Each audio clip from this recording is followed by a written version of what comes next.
Good evening. I would like to call to order the Keizer City Council in regular session. It is Monday, April 3rd, 2023, and ask our city recorder to please call roll. Councilor Reed? Here. Councilor Hessman? Is excused this evening. Councilor Kohler? Here. Mayor Clark? Here. Council President Starr? Here. Councilor Duran? Here. And Councilor Cross? And Councilor Cross is also excused this evening. And Youth Councilor Sarmiento. Thank you. All right, thank you very much. If you are able, I invite you to rise and all to join us in the Pledge of Allegiance. I pledge allegiance to the flag of the United States of America and to the republic for which it stands, one nation, under God, indivisible, with liberty and justice for all. Thank you all very much. Well, it's April, although the weather is saying it feels more like March, but that's okay. That's what we do here in the Valley. Tonight, we are going to start off with several items of special orders of business, and we will start off with the proclamation for Volunteer Recognition Month. And to start off, I'm going to read the proclamation and then invite up Daisy Hickman from the Volunteer Coordinating Committee to talk about volunteerism in Keizer. All right. The proclamation reads as follows. Whereas the foundation of the city of Keizer is our motto, pride, spirit, and volunteerism, that expresses both a vision and a statement of how we live and work together. And whereas many residents of this community contribute to the well-being of fellow residents in the Mid-Willamette Valley region by giving generously of their time, resources, and energy. And whereas many volunteers assist the city of Keizer in performing a multitude of duties, creating and sustaining valuable services, and making government by the people a reality, the members of the city council, committees, boards, commissions, and task forces are all community volunteers. And whereas Keizer volunteers faithfully show up to help time after time, year after year, to take care of neighbors and community wherever there is a need. And whereas the city of Keizer values every one of our many Keizer volunteers and wishes to extend our deepest appreciation to all. Now, therefore, I, Kathy Clark, Mayor of the City of Keizer, together with the Keizer City Council assembled in regular session, do hereby proclaim April 2023 as Volunteer Recognition Month and ask all the people of Keizer to express their thanks to and join in with the many volunteers who continue to help and serve in our community.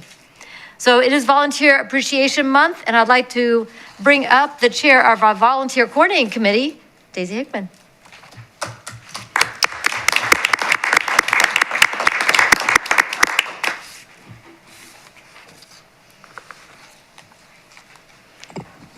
I don't get this side very often.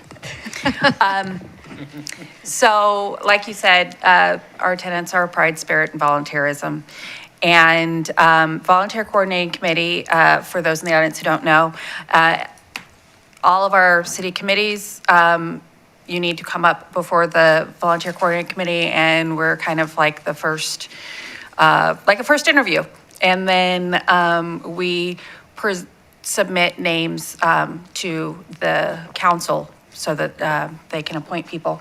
And when I first got on, we had lots of openings, and it was easy. It was fun because, but now we are actually having to make really tough decisions as to who we would like to recommend, which is phenomenal. I mean, it's sad in the moment because it's like we want everybody.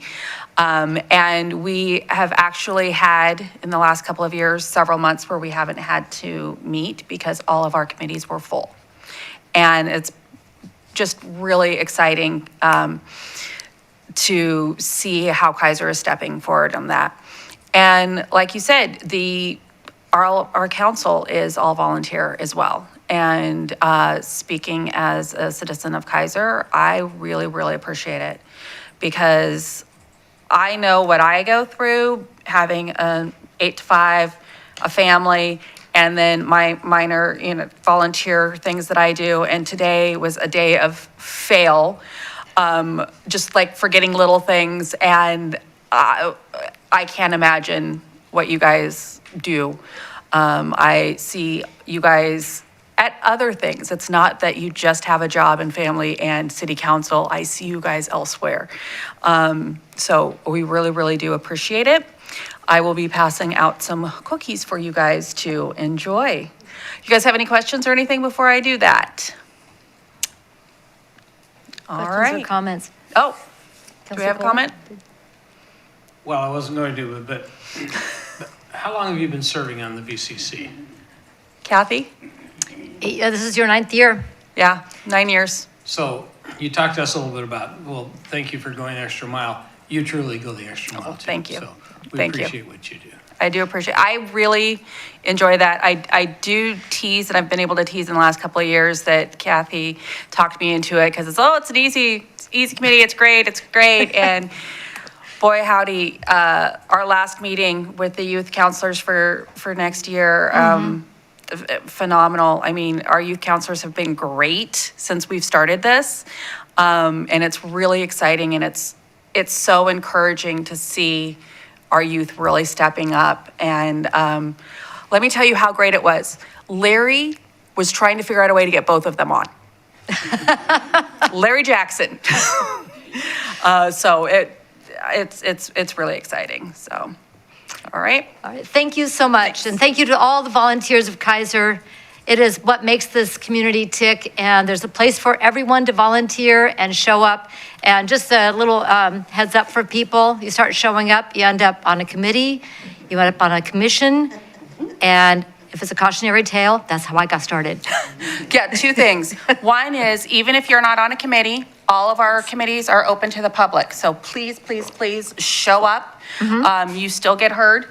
And then the second is, the Keizer way is be there or be chair. So if you get on the committee, show up.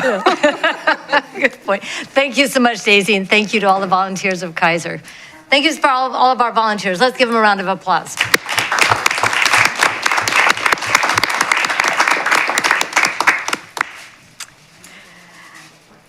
Our second special orders of business tonight is for Child Abuse Prevention Month, and Council President Starr has the beautiful pinwheels in wonderful blue that remind us of the tremendous effort to prevent child abuse in our community. The proclamation reads as follows.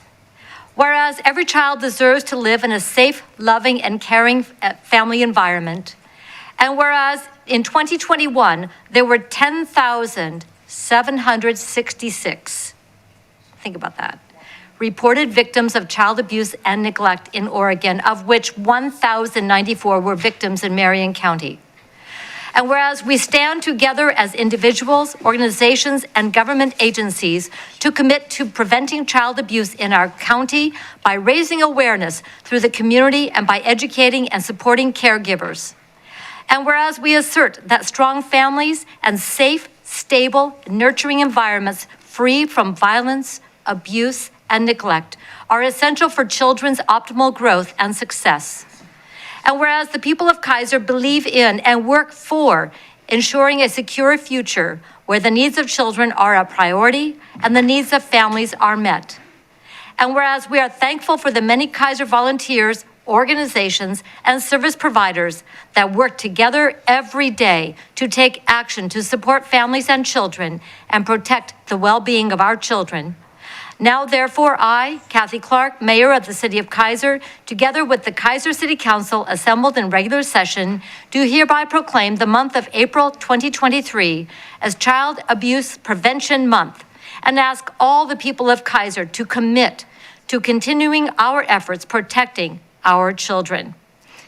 So tonight we have presentations with us, the representatives of a couple of our amazing organizations right here in our community, and that would be Liberty House and CASA.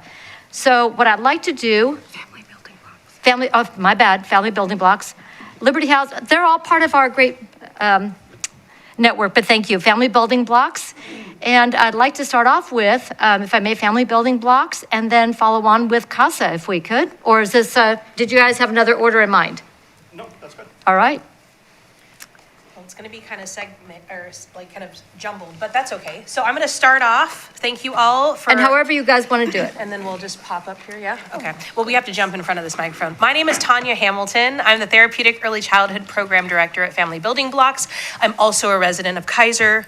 So go Keizer, just wanted to plug that. So today we're starting out sharing about awareness of child abuse and neglect prevention.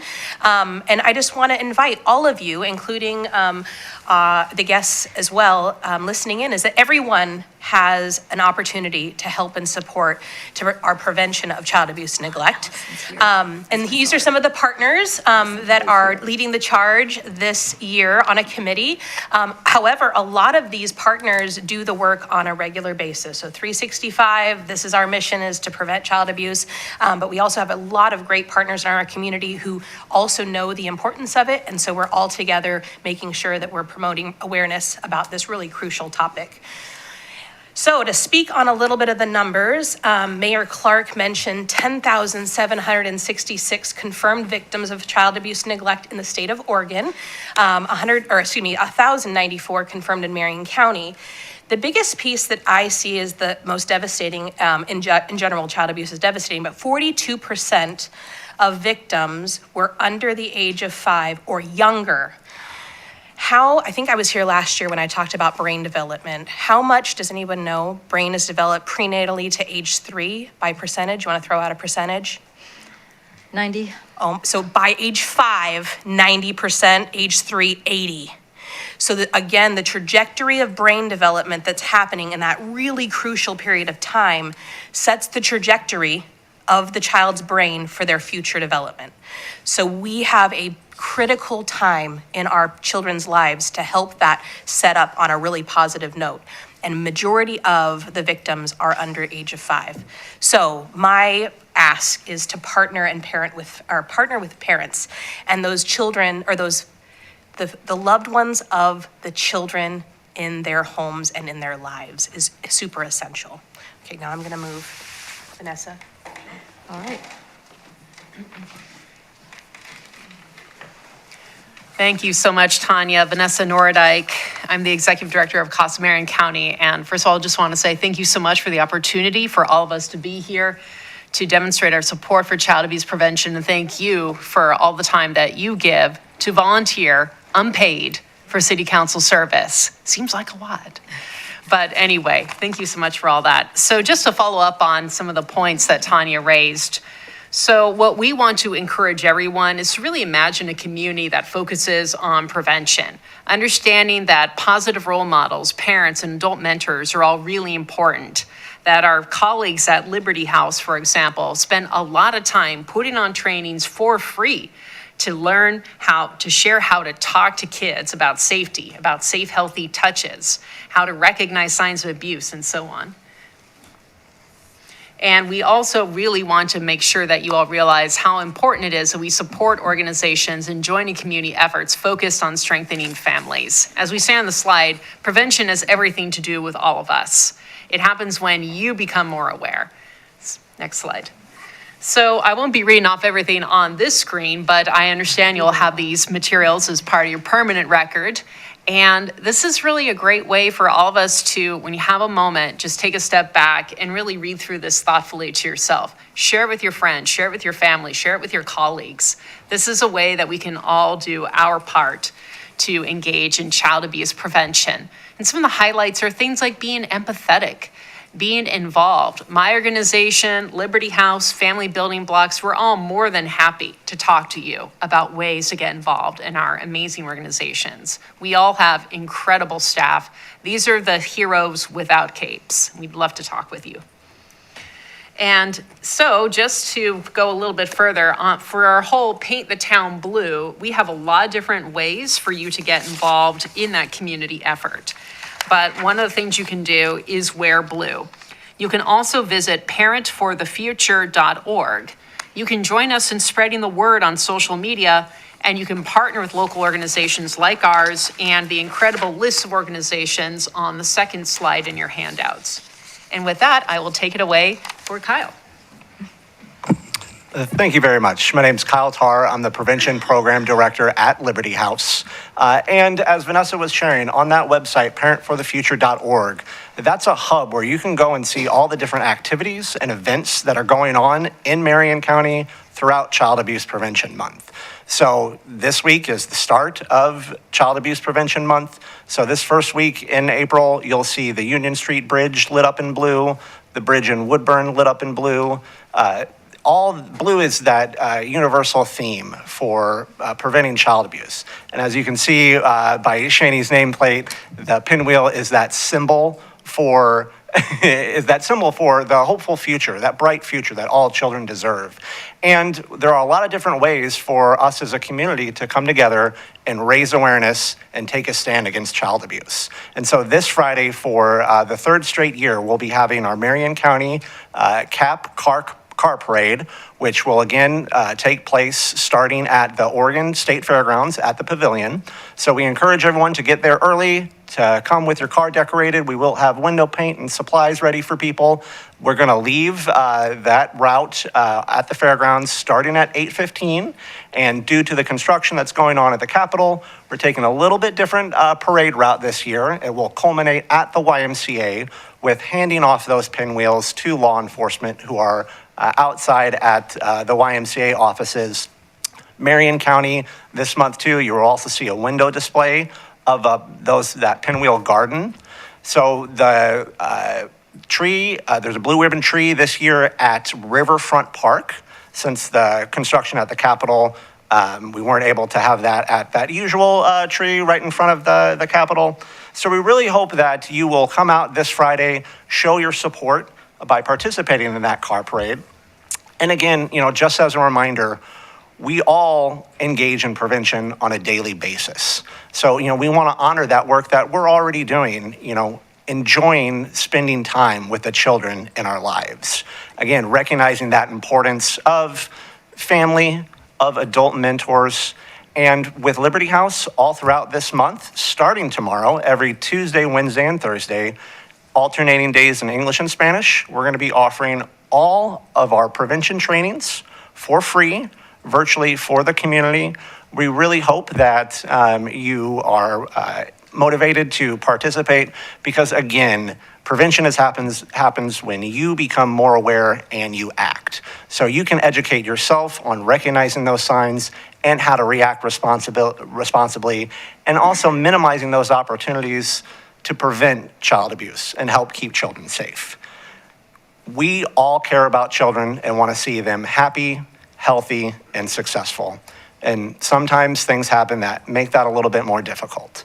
And that's why it's really important for us as a community to come together to help protect children. We recognize that everyone has a role, and we really appreciate you all for doing your part. Thank you, Mayor. Thank you, councilors. We really appreciate this opportunity to speak and share our passion and what we all do to help keep children safe.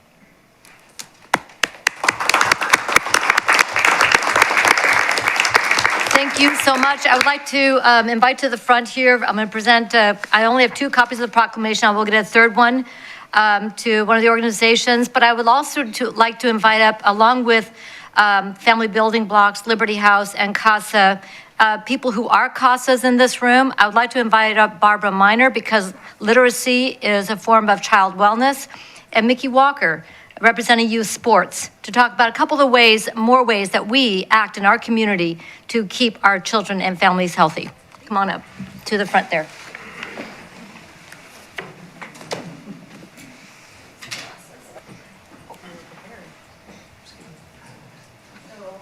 Photo op. So just across here and then.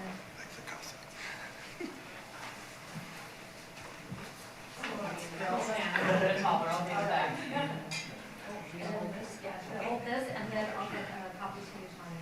Okay, great. All right. Okay. Bob, switch sides with her. There you go. And Mickey, you switch too? Yep. Okay. Ready, set, act like you like kids. You like kids? Come on, tell me you like kids. Okay, thank you. Thank you so much. Thank you, Mayor. Thank you. Appreciate your time. Yeah, thank you. Thank you.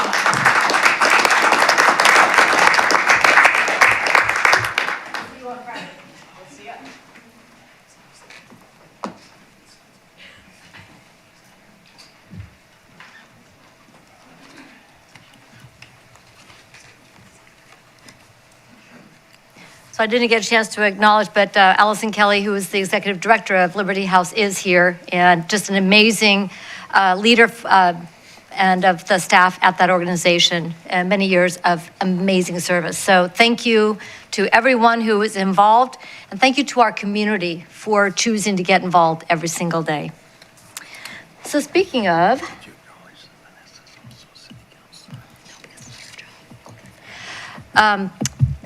so let's talk about sports and what it means for our kids and their wellness. So we're going to hear about the Lava Dome. Madam Mayor, Yes, I can kick Brown. this off as our guests make their way up. I met one of your presenters, Jamie Hoogland, on the pitch last summer, on the soccer pitch. And So that's good. we invited them because they work with Oregon Youth Soccer Referee Association to join us in the design of the all-weather fields at Keizer Rapids Park. And at some point, when we realized we couldn't afford the softball piece in with the two fields, Jamie said, "It's okay. I'm going to go out. I'll find money to make an indoor field." And her and Paige Zizi are here as our guest, and Mickey Walker from the Volcanoes has been meeting with us every step of the way. So it's kind of been the four of us for the last since early fall, I think. And so before we got too far out ahead of you, we wanted to bring this to council and let you digest it and think about it and before we make commitments for it. So, and they'll give an idea of all the work they've done, which is very impressive. So, turn it over. Hello. My name is Paige Zizi. I am a co-founder of the Lava Dome Sports Complex. we're going to have to pull the microphone a little bit closer or something. Roll up a little close. Yeah, And thank I'm you. very loud, so I won't need it. I'm Jamie Hoagland, and I'm the other co-founder of the Lava Dome. And we are here with our board members as well. So in the back, we have Kevin Block, Brian Juarez, Dan Hoagland, and our junior board president, Riley Hoagland. So Jamie and I, and along with our board of directors, want to thank you for the opportunity to speak about a large and exciting new project that we hope to be unveiling to the Keizer Little League fields in the very near future. We know that sports, and specifically youth sports, are incredibly important, not only for the physical activity of it, but also to keep and build social skills needed to thrive in today's world. When you look around Oregon, you see a lot of soccer fields, football fields, basketball courts. Adam has mentioned pickleball is creeping in there somehow. However, you don't see many turfed softball and baseball fields, nor do we really have the climate to be able to play all year outside in the dirt and the grass. And we see it every day on the baseball side and the softball side. Teams are currently suffering from losing game and practice time due to our unpredictable weather, from snow and ice in the last week for some reason. Or today. Or today, to the heat and wildfire smoke that we deal with in the summer and fall. So Jamie and I see that gap, and we aim to fill it by bringing an element-proof play as well as inclusivity to both softball and baseball. We have, thankfully, partnered with the Walker family to create an element-proof regional interstate opportunity for all. The Lava Dome is a 501c3 public nonprofit that will provide not only a place to play all year round, but also scholarship and sponsorship opportunities for all, regardless of financial status, gender, race, disability. We want to create programming for everybody, so no one is ever turned away at the field ever again. Our vision for the Lava Dome will be to become a destination for play, which will in turn increase ongoing tourism for Keizer. Our IRS status allows us to continually raise funds to support our mission, vision, and values, but will also ensure that the field fees that Keizer teams currently pay for their outdoor field rentals will be kept the same. We won't need to raise them a dollar. Once our revenue is established through tournaments, field rentals, and programming, the Lava Dome won't be in any position of imposing on the city in need of assistance or funding or anything like that. We've already started our efforts, and we will continue to be good community partners in Keizer. We are getting involved in the Keizer Chamber. We've started walking business to business, introducing ourselves and our project. And we aim to align ourselves as ambassadors and foster the spirit of Keizer within the community. The Lava Dome not only has a board of directors, but also a junior board that consists of youth softball and baseball players and enthusiasts. And we feel their input is just as important as ours as we build this organization specifically for them. They're not 18 yet, so they don't have voting power or sit in voting seats. However, it's a great opportunity. They've got a massive voice in what we do. And it's a great opportunity to build leadership skills and decision-making skills. And I do think it's important to note that the Lava Dome will be the first of its kind anywhere in the country. And we anticipate the opportunity to replicate what we do here in other states based on their market and their need for something like this. And I love the idea of having Keizer really set the gold standard for youth sports in the future. So what we're bringing to you is a little bit of what we're hoping to build. We're going to do it in 2 phases. So the Lava Dome itself will be phase 1. So this gives you a little bit of a glimpse. We're planning for 4 indoor full-size tournament fields that will not only be able to play t-ball year-round, softball, baseball, kickball, adult softball potentially. We're hoping to break ground in August and be open by March. It's a lofty goal. We're in the process of raising $10 million for phase 1. But this will allow, one of the biggest things at Keizer Little League Park is to become ADA compliant as well. So bringing new opportunities for snack shack and vendors and restrooms and livening up the park and creating really a hub that people want to go to.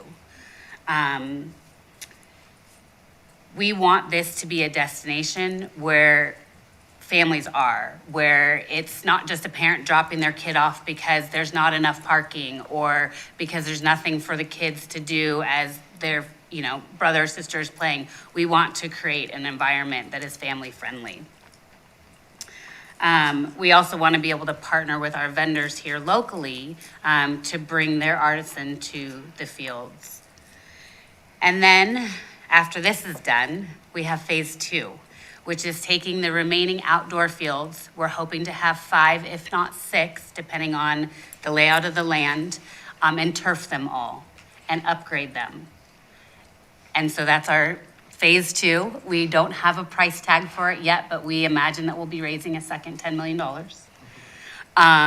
But we're excited about the opportunity. We appreciate you guys listening. And now we're going to turn it over to Mickey.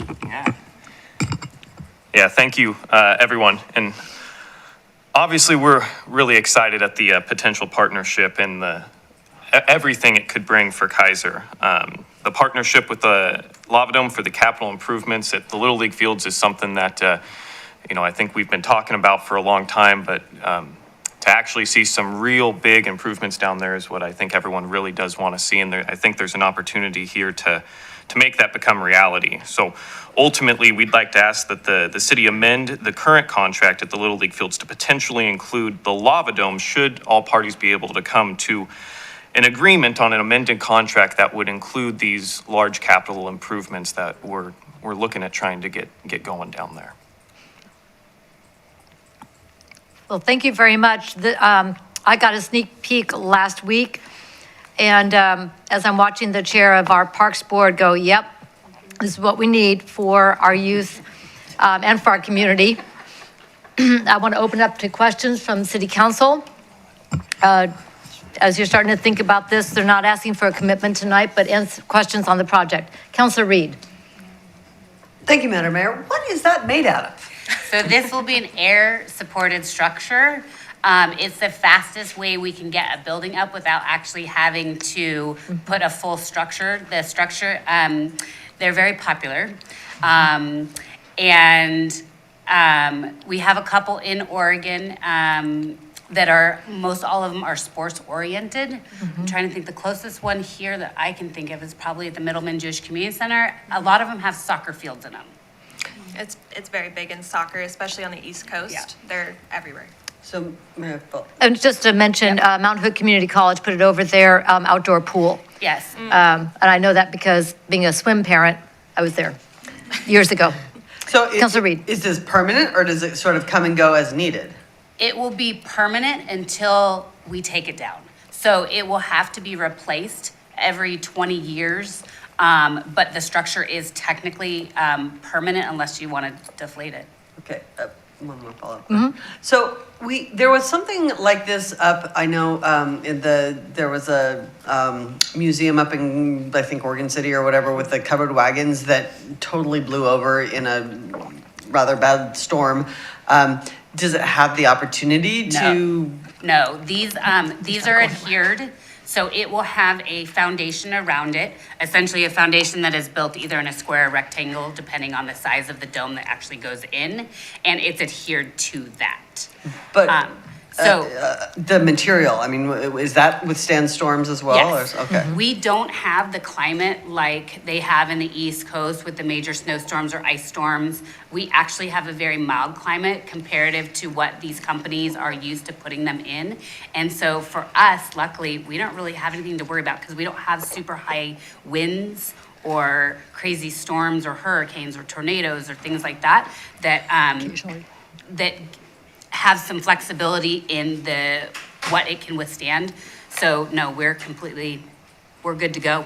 And additionally, you don't see it on this model, but typically hexed over cabling, heavy-duty cabling that adhere to the ground as well, in addition to the concrete slab it'll sit on. And it also doesn't have any sway to it. There's no flex. So even the ice storms that we've Yeah. endured No, the they last don't- couple of they years, don't- so. They consider us super mild, Okay. so. We don't get 4 feet of snow on one weekend, Usually not. unlike Buffalo or Right. other, warm climates such as that. Councilor Kohler? Thank you, Madam Mayor. I've seen a horse pavilion with something like this on it. How susceptible to vandalism is something like this? So that was a question, because was concerned about, like, could somebody come by and pop it, essentially? But it is layers and layers of material. We will have full security as far as cameras and things like that around the park, as safety is our #1 top priority, especially dealing with minors. So vandalism, from what we understand, from the companies that we're looking at 5 different air structure companies, it hasn't been a problem. So, Well, and we're also looking at, we may float the idea of building rather than just a concrete slab around the perimeter, having sort of a concrete wall, maybe 5-10 feet, that the air-supported dome will affix to as well. So if there were any opportunity or room for vandalism, it wouldn't be anything that's not fixable or amendable. Okay. Yes, thank you very much. And then you envision being able to play year-round on something like this, which means that you can now have tournaments all year round. you're right. Absolutely. Absolutely. So we anticipate to become a regional hub, so that USA, USSSA, NAFA, all the college showcases, because this is a full-size indoor facility, they will want to be here, because not only will they have 4 indoor fields that has air conditioning, it has heat when needed, but then to have the outdoor fields to support as well, it'll be the first of its kind, so our hope is that everyone's drawn to it. As we've discussed it with many organizations, everyone is very excited about the opportunity that this is right off the freeway with great access to shopping, great access to hotels, new and up and coming, great hospitable community. So not only for Oregon, but for the surrounding states as well. Absolutely. Sounds good. Looks like you've done your homework. I appreciate that. We've got more ways to get here because commercial air service is coming back this summer to the Salem Airport. So, Yahoo! Sneak that in. Yahoo Mountain Dew. Yeah, I'm very excited about that. Council President Starr. Thank you, Madam Mayor. You mentioned 2 phases, 10 million each phase, and you wanted to break ground in August of this year. Are you able to, do you have to have the money raised in order to break ground, or are you going to break ground in August, or do you have the money raised already? Like, just give us an idea of how this would work. So we are hoping to have all of our capital raised before we break ground in August.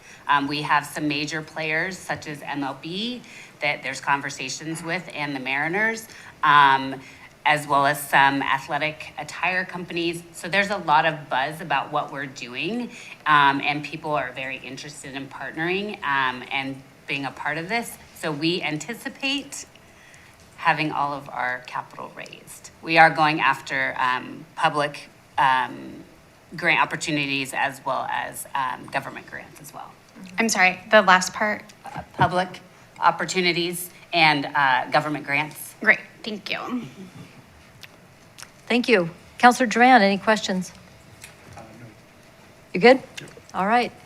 Well, this is very exciting. As I'm the buzz, I'm seeing people in the community out here watching going, that is so cool. So this is, yeah, play ball. And you won't have to wait for the hail to let up. You can just go ahead and go inside and play. And every parent who's like, I want my kid out of the house and go run around is going to be signing up real fast. I'm seeing Mr. Walker going, with 3 littles at home as well. Yeah. So thank you very much for the hard work. Thank you for bringing this to Keizer as a great place to invest for not only for our city, but for our region. And I think this is a very exciting as this continues to progress. Thank you so much. Appreciate the opportunity.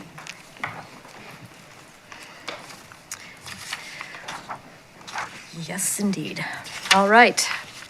We're now going to go to committee reports, and we're going to start off with the Keizer Cultural Center report. And that goes Thank you. Good evening. Yes. My name is Lori Christopher. I'm a resident of Keizer. So I asked the mayor if I could have some time on your agenda this evening, purely to brag. I wanted you to see, we put together, we're the Keizer Cultural Center, which is the idea belongs to Councilor Clark.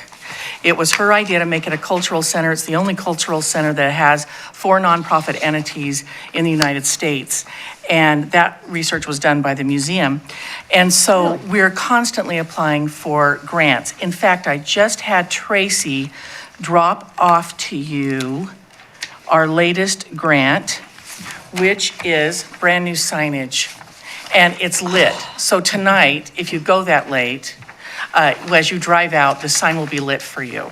And that was a $4,000 grant. The total cost of the sign was $4,700. So we have to take $700 out of our general operating fund, but $4,000 was paid for that sign. It looks terrific, and it calls it the Keizer Cultural Center, and that helps folks find their way to local live theater, to a community library, to an art gallery and art classes, and to the museum. So in order to do that, we took the idea of an annual report from the Salem Keizer School District, because they do that every year, and it is just like this report. It is so chock full of information that it's practically everything you ever wanted to know about Salem Keizer School District, all in one easy reference point. So that's where we started.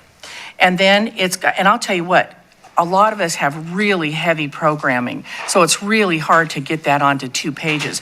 But as you can see, it starts out with the Keizer Heritage Museum, and it shows you how many visitors and volunteers were in there. It shows you how many volunteer hours.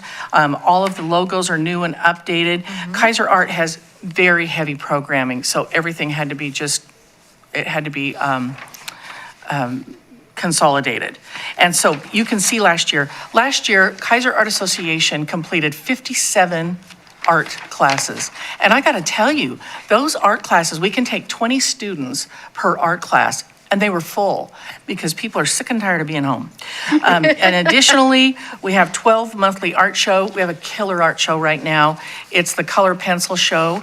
And as you go through, you think these are photographs, and they're not photographs. It's spectacular if you get a chance to get over there. In addition to that, we spread out to do 12 public art demonstrations. We do those on, used to be Mondays, but there's too many dang holidays on Mondays. So now they're called Tuesday turn-ups. So now we're doing them on the first Tuesdays. And that takes one of our art instructors, whatever medium they teach in, and they come, it's open to the public, 6 to 8, first Tuesday, and they will show you what they're going to teach you should you take those classes. And remember, those classes, I think the most expensive class is a 4-week class, and I want to say it's $80 for the 4-week class. And those classes are 2 to 3 hours a time. So huge things. We do 12 newsletters. Last year, we brought in Shamawa Indian School. So now, in addition to the McNary, we have a McNary student show, long established. We've done it for over a decade. And we do that in February. Now we're going to do the Shamawa Indian students art show in November, and that's Native American Heritage Month. So not only will we do that, Robin Barney, who is the Ever Ready Bunny, thinks that this year we're definitely having a community salmon bake feed. So our first meeting is April 10th, April 10th, so we'll see. But that could happen. You can see Keizer Art Association had in attendance 2,800 people came through those doors. In addition to that, 4,000. Your copy says 2,000 because I'm dyslexic apparently, but it's not 2,047, it's 4,027. So the library, you can see that we've had 6,260 folks through our little community library and almost as many volunteer hours, 5,389. Keizer Homegrown Theater, 3,600 people through there, 5,100 hours. You've got pictures at the bottom that show our little volunteer appreciation, which is every year on Rainmakers Day, which is when? July 12th. You can always rely, it's always going to be sunny. So all this to say, collectively, these 4 nonprofits have provided local programming for 13,018 individuals through that little tiny building right next door. What's your role in this? You give us 20 grand. You give us 20 grand a year. That pays for the library's contribution towards the building maintenance. It costs about, as Kathy knows this, she did the original budget. Kathy, excuse me, Mayor Clark, this has been since 2017, isn't that correct?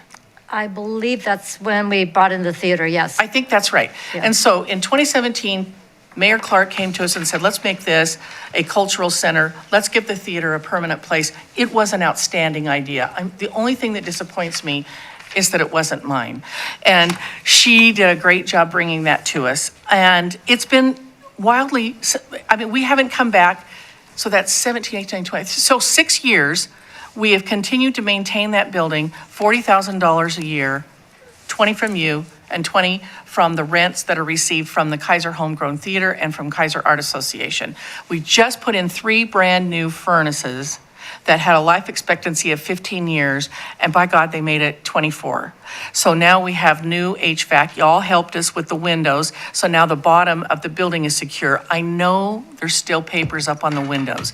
We had a little rat problem, and so then we had a little flood problem. So we're working through all of these opportunities that we have with a 1916 building. It's the only historic building that our city has. So it's meaningful that we love it and that we care for it, and that it's open to the public for a number of purposes.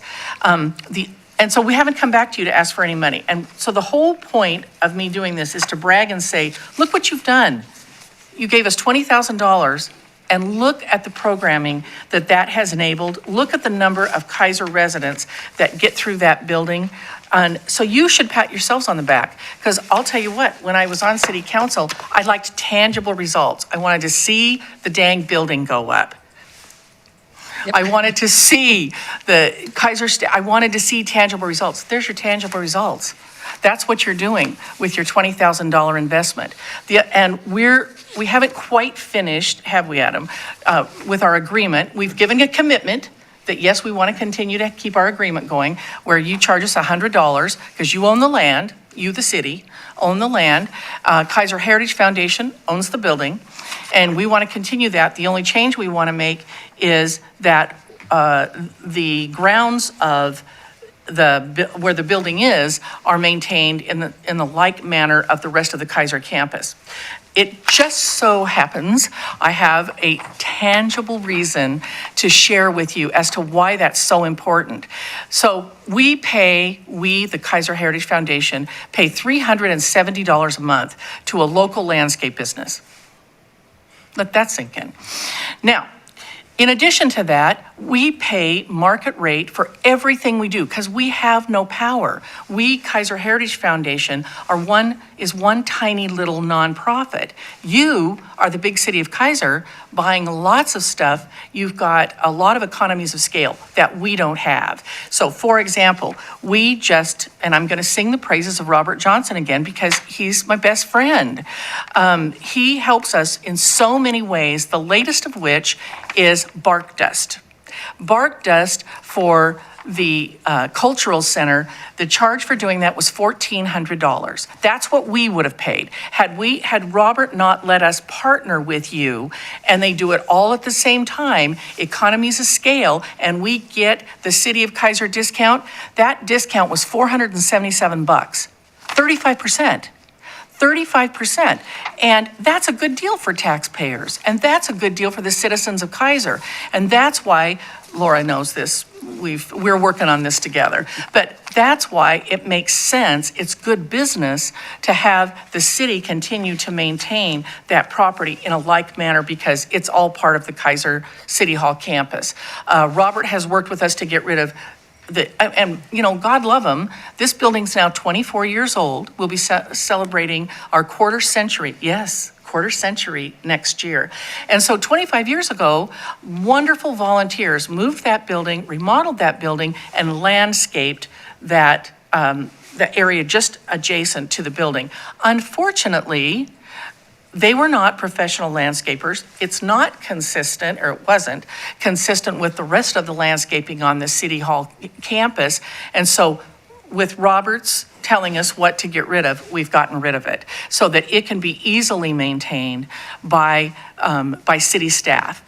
And we feel that that's the way it should be, other than having to come to you and say, give us more money so we can continue to pay $370 to a landscaping company. And I got to tell you, that sounds like it is a lot of money. It doesn't sound like a lot of money. It is a lot of money. That's the best deal we can find, and I did it. And I'm a good negotiator. It's the cheapest we can find it. And still, we think that is not a good deal for the citizens of Keizer. And I think it's better that it's all maintained. And we were all down here working together on the Keizer cleanup day to get it all ready for bark dust. So that's all I wanted to share with you is you can be proud of the $20,000 you've already invested. You've got 13,000 folks going through there. It was a wonderful idea by our mayor, and we continue to do good work. And I would answer any questions. Thank you very much. Well, thank you, and thank you to the board. Councilor Reed represents the city of Keizer on the board for the Heritage Foundation, so thank you for serving there. Yeah, she's good. She's done a great job. Really want to point out that these volunteer numbers and visitor numbers are last year when things were not entirely open yet. So I'm expecting the numbers for 2023 to go up from there. I know that the latest show from Keizer Homegrown Theater has sold out performances, which were fantastic. So if you missed The Odd Couple, you really missed something. But that's my little plug there. You're exactly right, Mayor. So far this year, everything, I'm sure Barbara will tell you the same thing. Everything is sold out. We fill up those classes. 2023 is going to be, I can't wait to see. Now that we have the format, we'll just keep running these reports for you so you'll have that information so that you can brag too. Yep, this is just so easy to pass around. And a big shout out for the new signage. I did notice it, and now people can find it for starters. And it was a local company that did the signage, and that was Andrew Branding. Oh, right. Andrew Branding did the design. He does all the design. We've got banners coming, when y'all are doing the 40-year anniversary. And so we've got banners coming and Andrew does everything. But local sign, Pronto Signs did the actual sign.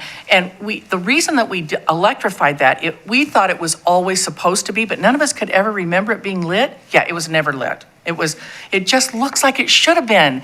And so that was part of that. It was $47.87 or something to do that whole sign and have it lit, with the intention that we're going to get a $30,000 grant. We keep applying. We're going to get a $30,000 grant so that we can have a reader board sign like y'all. And then we can advertise all the shows that are going on, special programming that's going on in the library, the special, we're going to do quarterly rotations in the museum, and then the theater, of course, ongoing. It's a rockin' place. Yeah, it is. Before I go to Councilor Starr has something as well. The art shows that are in the Keizer Cultural Center, the selection of those pieces come over to the Civic Center Gallery, which was Mayor Christopher's brainchild, that we have right here. So during business hours, we invite people to come over to the Civic Center and walk through the gallery here as well and see the best of in our show. I was going to say, actually, that's KPEC, but the best of, you gave us a wall. Yep. We filled it. Every time. Council President Starr, why don't you share that, if you would? Thank you, Madam Mayor. So I did some fast math, which is always dangerous, but I had my trusty little phone calculator. I added up the volunteer hours for all of the organizations in the Cultural Center. It totaled 15,392 hours. There you go. Okay. And mic drop. But wait. But more to come. The value of a volunteer hour for 2022 is $29.95. Okay. Which equals $460,990 in volunteer time if you were equivalent to have employees working all of those hours. So what's the ROI on that? That's my favorite thing. I love that about the Keizer Station to say, let me tell you what the ROI is on that, because we got so much heat, because we put in a lot of infrastructure. The minute those two stores were opened, the minute Target and Lowe's opened, the ROI was 300%. So I just want to go back though and recognize all the volunteer hours and the value that brings to the community of Keizer. So thank you for that. Mayor? Yes, Councilor Reed. Thank you, Madam Mayor. And just implicit in Mayor Christopher's report, all four of those nonprofit organizations do an excellent job of community outreach. You saw in there the Chamawa Indian School outreach. The library does a fantastic job of building their collection as far as multiple languages and multiple outreaches, and the museum has done some oral histories of many different groups in our community, and the theater has done a lot of training and a lot of outreach as well. So all four of these organizations are doing a fantastic job of reaching a variety of members in our community, and that is something that we are really proud of as well. Yeah, it's really one of Keizer's best ideas. It really is, for as much as you get out of it. And anyway, I just wanted you to have something that you can brag about, because you've done a good job of giving us the money. Thanks. Thank you, and what a great way to celebrate Volunteer Appreciation Month. Right on. Yeah, all right, thank you much. All right, since we're talking art, let's hear the Arts Commission report.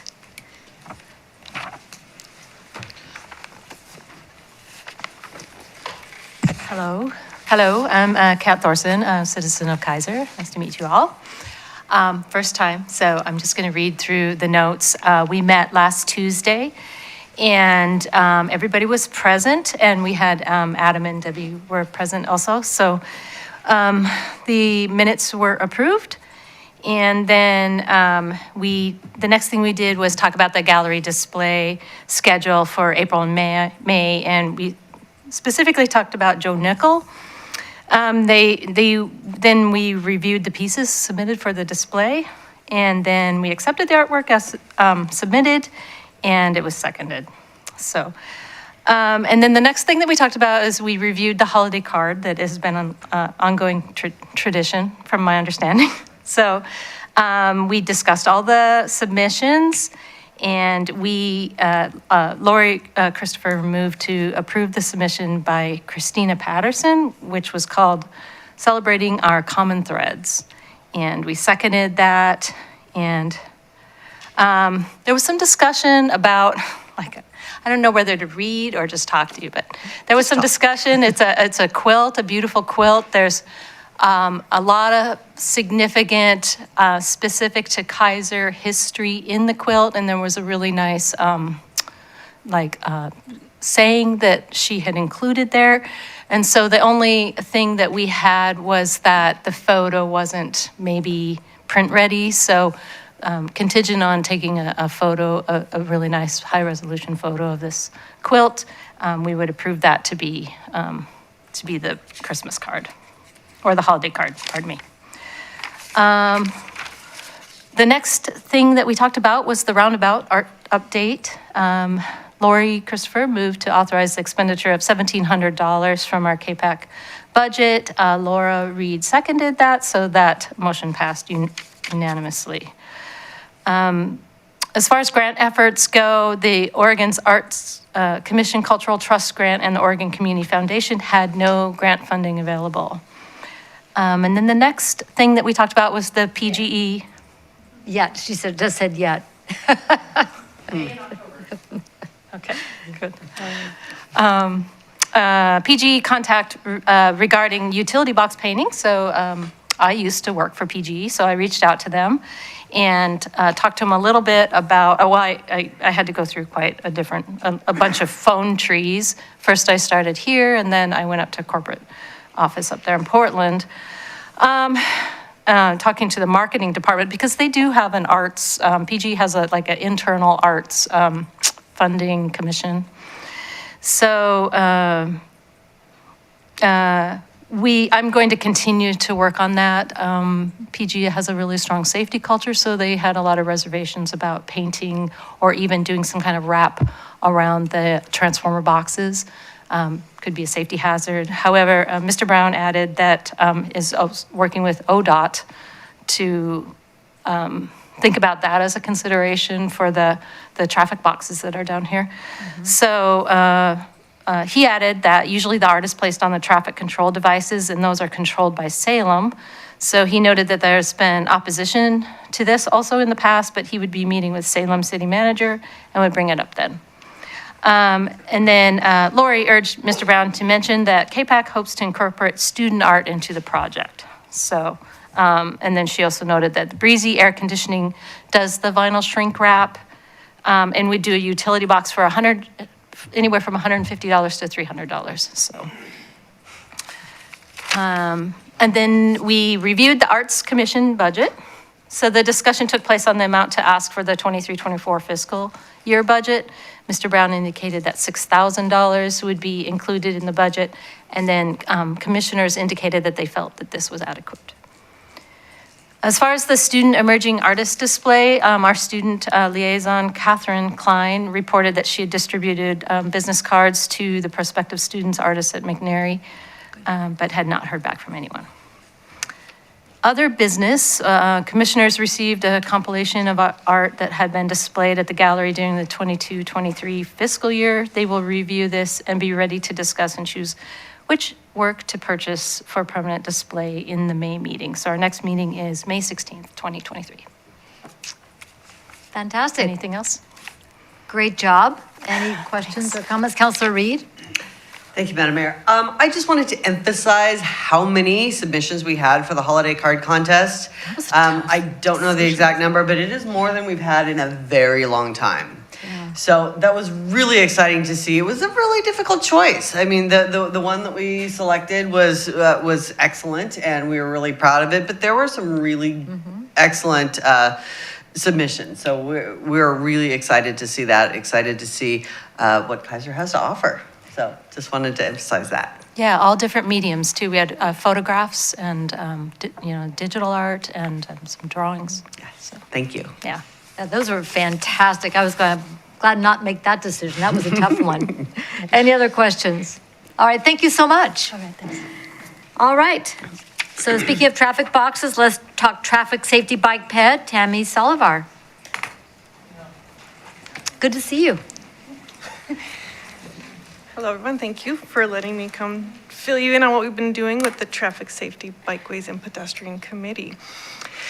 A bulk of what a lot of us have been doing is updating the neighborhood traffic management plan.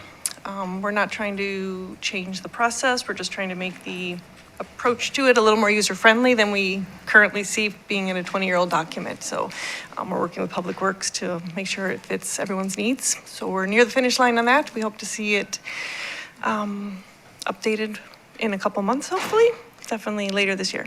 Pull the microphone a little closer. Sorry, I have a little voice. I know that. Debbie always yells at me too in our meetings. Did you hear what I said, or do I need to repeat it all? I did. No, go ahead. Okay. Continue. Besides that, we're also updating our committee purpose, so more to come on that.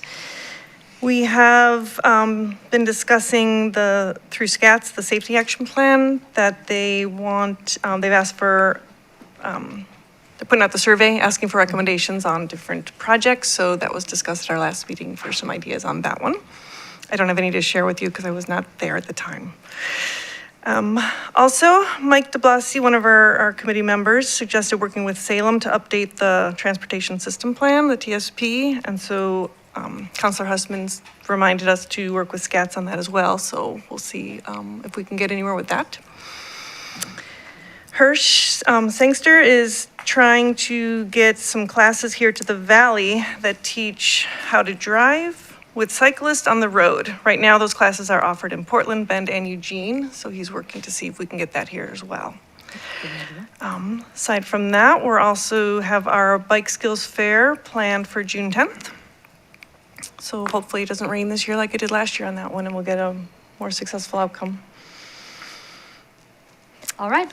Thank you very much. I can answer a little bit on the traffic system plan, the TSP. So that is something that when we're ready to apply for a grant to move that forward. That's something we do independent of Salem. We have our own transportation system plan, the TSP. Okay. So that is separate. I mean, we work together obviously through SCATS, the Salem Keizer Area Transportation Study, but our transportation system plan and theirs are two separate documents. Okay. So when we're ready to update, we'll get a grant from ODOT to do it. Can I just bring up one thing while I'm here? Yes. In relation to the Lava Dome presentation, It just caught my ear. It's very impressive. I look forward to it. I'm not in any way trying to sound different than that. But are we looking at increasing traffic and possibly more pedestrian traffic to it? Okay. That's what I'm wondering, because I don't know what the capacity is now and what the schedule is and how much activity we see there currently, just to involve us, and we'll definitely keep it on our radar as well if we need to think about the safety aspect, sidewalks, whatnot, to make sure everyone gets there safely. Traffic impact will definitely be part of what we'll be looking at in terms of that area, and with other development potential for what we call Area C, which is all the space north of McLeod, that triangle, and the other underdeveloped piece. That's what we call Area C. So as that develops, we already need to do a traffic impact analysis, and we'll definitely have to have conversations around that. Actually, that came up in some early conversations. So you're right, yes, and stay involved. Okay, we will. Thank you. All right, any other, in the traffic safety plan, Tammy Coons represents Keizer on that committee, and I did a public safety public announcement. It was not safety, but anyway, there's all sorts of media out there right now to ask people to please respond to the survey for transportation safety in our community. So find that link. It's on the Council of Governments webpage, and I think it's on our city page as well. All right, thank you very much. Are there any other committee reports before we go on to public comment? Okay, I didn't miss anybody. Great. Let's go then to public comment. This time is provided for citizens to address the council on any matters other than those on the agenda scheduled for public hearing. We have no public hearings tonight. Yahoo, Mountain Dew. So before we go to what did I do with that pile? There they are, right there. Before asking people who would like to address the council, we'll acknowledge for the record the written public comment. We have several letters that have been submitted from Marlene Parsons, resident of Keizer, respectful name for cow culture, sculpture. Claire Duran, citizen of Keizer, respectful name for cow sculpture. Kim Freeman, citizen of Keizer, respectful name for cow sculpture. Betty Hart, citizen of Keizer, respectful name for cow sculpture. Colleen Bush, citizen of Keizer, respectful name for cow sculpture. Corey Filardo, citizen of Keizer, respectful name for cow sculpture. And Angelica Sarmiento Avedano, also resident of Keizer, the same topic. And then Kathy Lincoln, resident of Keizer, topic House Bill 3458, which we'll be talking about later in this agenda as well. So those are all acknowledged for the record. And do we have anybody signed up for public testimony tonight? Is there anyone who would like to address the City Council for public testimony at this time? All right. We will then move on to administrative action, and item 8A is Verda and the Chemawa Public Art. Mr. Brown? Thank you, Madam Mayor and Council. As I talked about in the KPAC report, they have been working on the public art at the Circle at Chemawa and Verda Lane.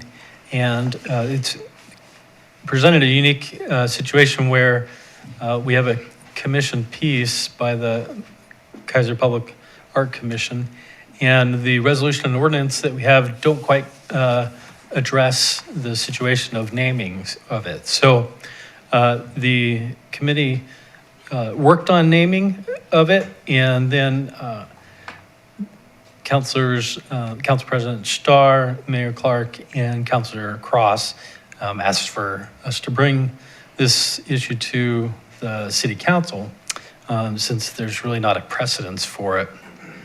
So typically, KPAC purchases a piece of art that is named by an artist, and but in this case, it was commissioned.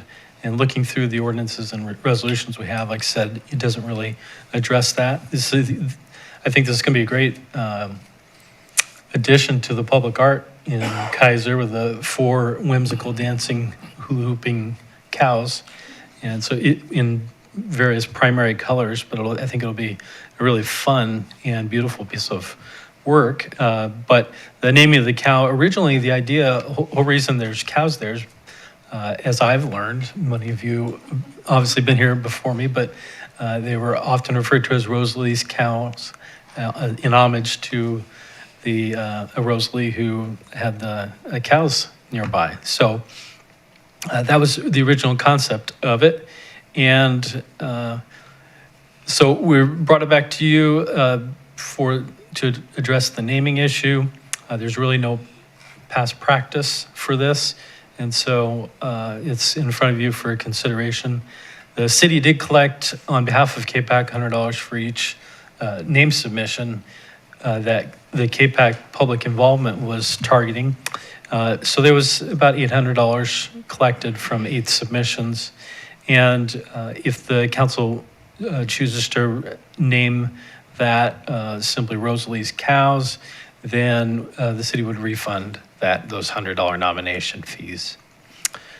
They are targeting installation for the Keizer birthday celebration, June 16th and 17th. So it's in front of you because they need a decision if we need to include some type of naming in the actual artwork. So with that, the staff recommends council debate the subject and make decision on the naming so that we can go forward. All right, thank you very much. So people who do remember before construction began, and I've been hearing about it, yes, indeed, as we all have, remember the property that was owned by Rosalie Herbert Moore and her family. And when that property did sell, it benefited up to and including the 7th generation of that family, privately owned. But the beef cattle that ran on that property was an actual business. They ran beef cattle for and farmed on that property, and naming something to remember the heritage of Rosalie Herbert Moore and our agricultural heritage seems very appropriate for our community as we just got through talking about our heritage in the cultural center and other places in Keizer. So we have brought this recommendation to the city council so we can confirm the single name for this installation, that it focuses on Rosalie Herbert Moore and the cattle farm that was part of Keizer. Any questions or comments on the staff report?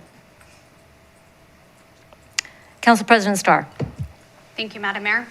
I move that the council name the public art of whimsical dancing cows located in the traffic circle at the crossroads of Verda and Shamawa as Rosalie's Cows. I further move that the city council direct staff to bring back amendments to either ordinance 2020-813 or resolution number R 2020-3060, clarifying naming responsibilities for future artwork.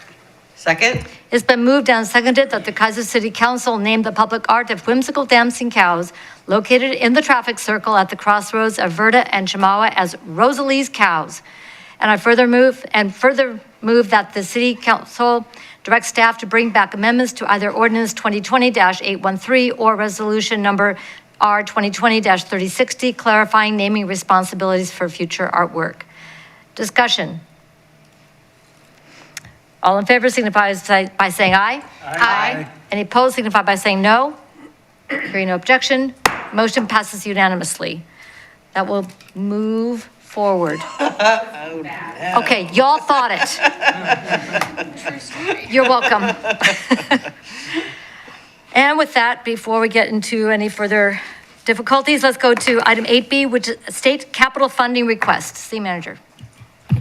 Thank you, Madam Mayor and Council. Again, before you tonight is our legislators request that cities provide any capital funding requests that could go in what's often referred to as the Christmas tree bill. And so we received a request from Senator Thatcher's office and Representative Manick's office late last week, actually. So at the time I wrote this, we were only talking with Senator Thatcher's office, but at the end of last week on Friday, Representative Manick's office reached out and said that they would like to support our need out at Keizer Rapids Park also. So back up, the Volcanoes, which is doing business as Sports Enterprises Incorporated, submitted a grant directly to Senator Thatcher's office, and that was likely, or one of the reasons is because the Eugene Emeralds Baseball Club received $3 million last year. So they requested $1 million from the capital funding project request, and Senator Thatcher responded back that it wasn't likely that private institutions would get funding in this legislative cycle. But as the city, as a partner with the Volcanoes and as the landowner to it, could make the application. So as we're considering both of these items, both the Volcanoes project and then our own needs, as you know, recently I'll be giving an update a little bit later on the soccer field, soccer, football, lacrosse, rugby field project that we're going to be, we believe will be short given the engineer's estimate from the money we have between the county, between the city, and system development charges. So we feel like it's appropriate for us to ask for money for our own project also, and particularly if Representative Mannix is also supporting a request in the tune of about $1 million for our project. We hope that Senator Thatcher would have the same request, and that may get some traction with being united. So in front of you is some choices to either support the Volcanoes, i.e. Sports Enterprises Incorporated, and the Keizer Rapids multi-sport all-weather fields, or one of the other projects. So that's the choice in front of you. And we do feel at staff level a priority to our own project. Okay. Thank you very much. Questions, comments? Counselor Duran? Would you, in your opinion, would asking for both, would it hinder possibly getting one or the other? Or would we be better off asking for what we really, what the city really needs? I think that'd be that may be something for Senator Thatcher would have to negotiate if she has a request for both. Representative Manick's office said that they would make this their number one request for capital funding. So I do think it would be powerful if they both had the same request, but I know the senator's district is much larger than the representatives also. So I don't know what other projects she may have to support. Anything further? Okay. Council President Starr? Thank you, Madam Mayor. Just to kind of follow up on something that you said, it would be for our project that we would have for the Keizer Rapids Park that would be beneficial to have both of them ask, and just for that project, correct? I'm trying to understand how you answered Councilor Duran's question.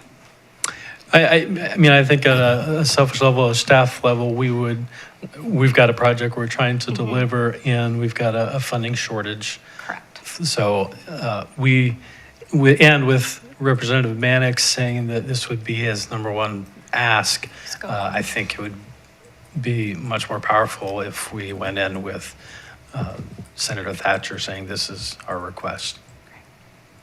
Thank you. I have a follow-up. Follow-up?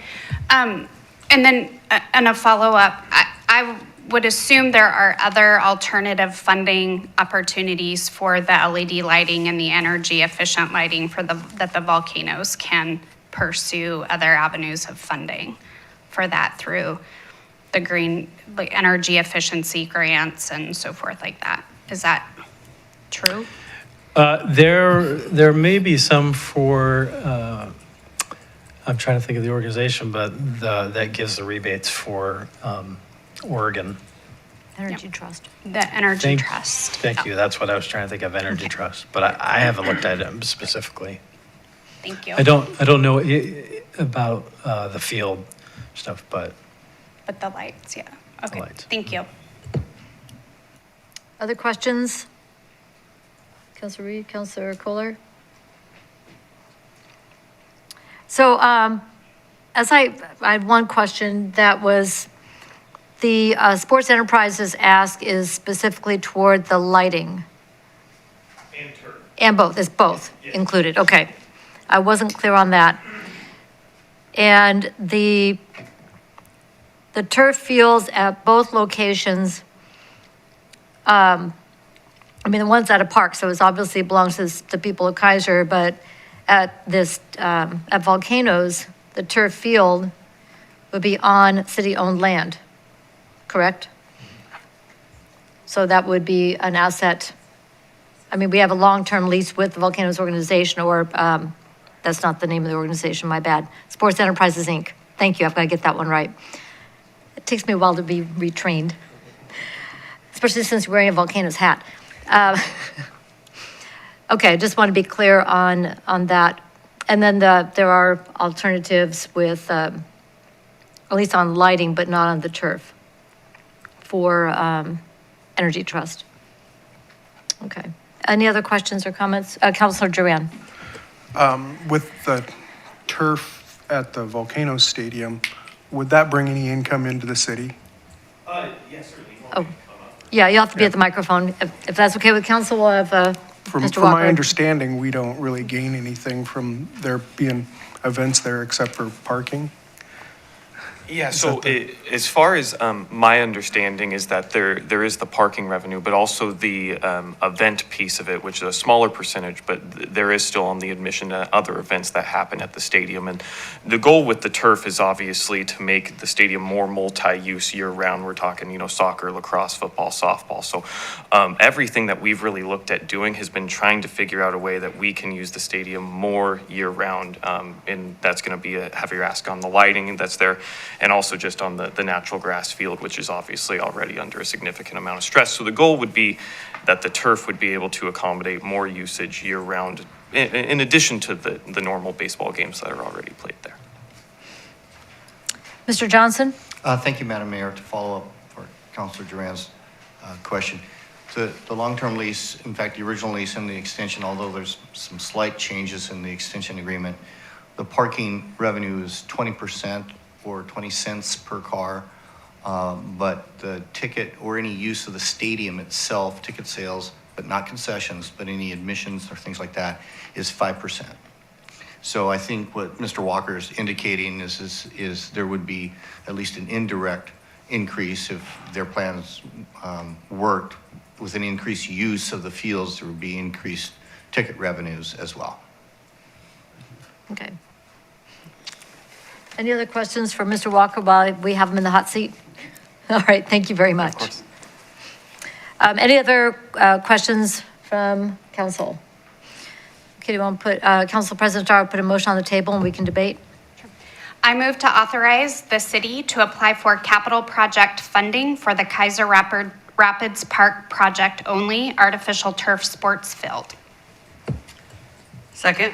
It's been moved and seconded to authorize the city to apply for capital project funding for the Keizer Rapids Park artificial turf sports fields project only.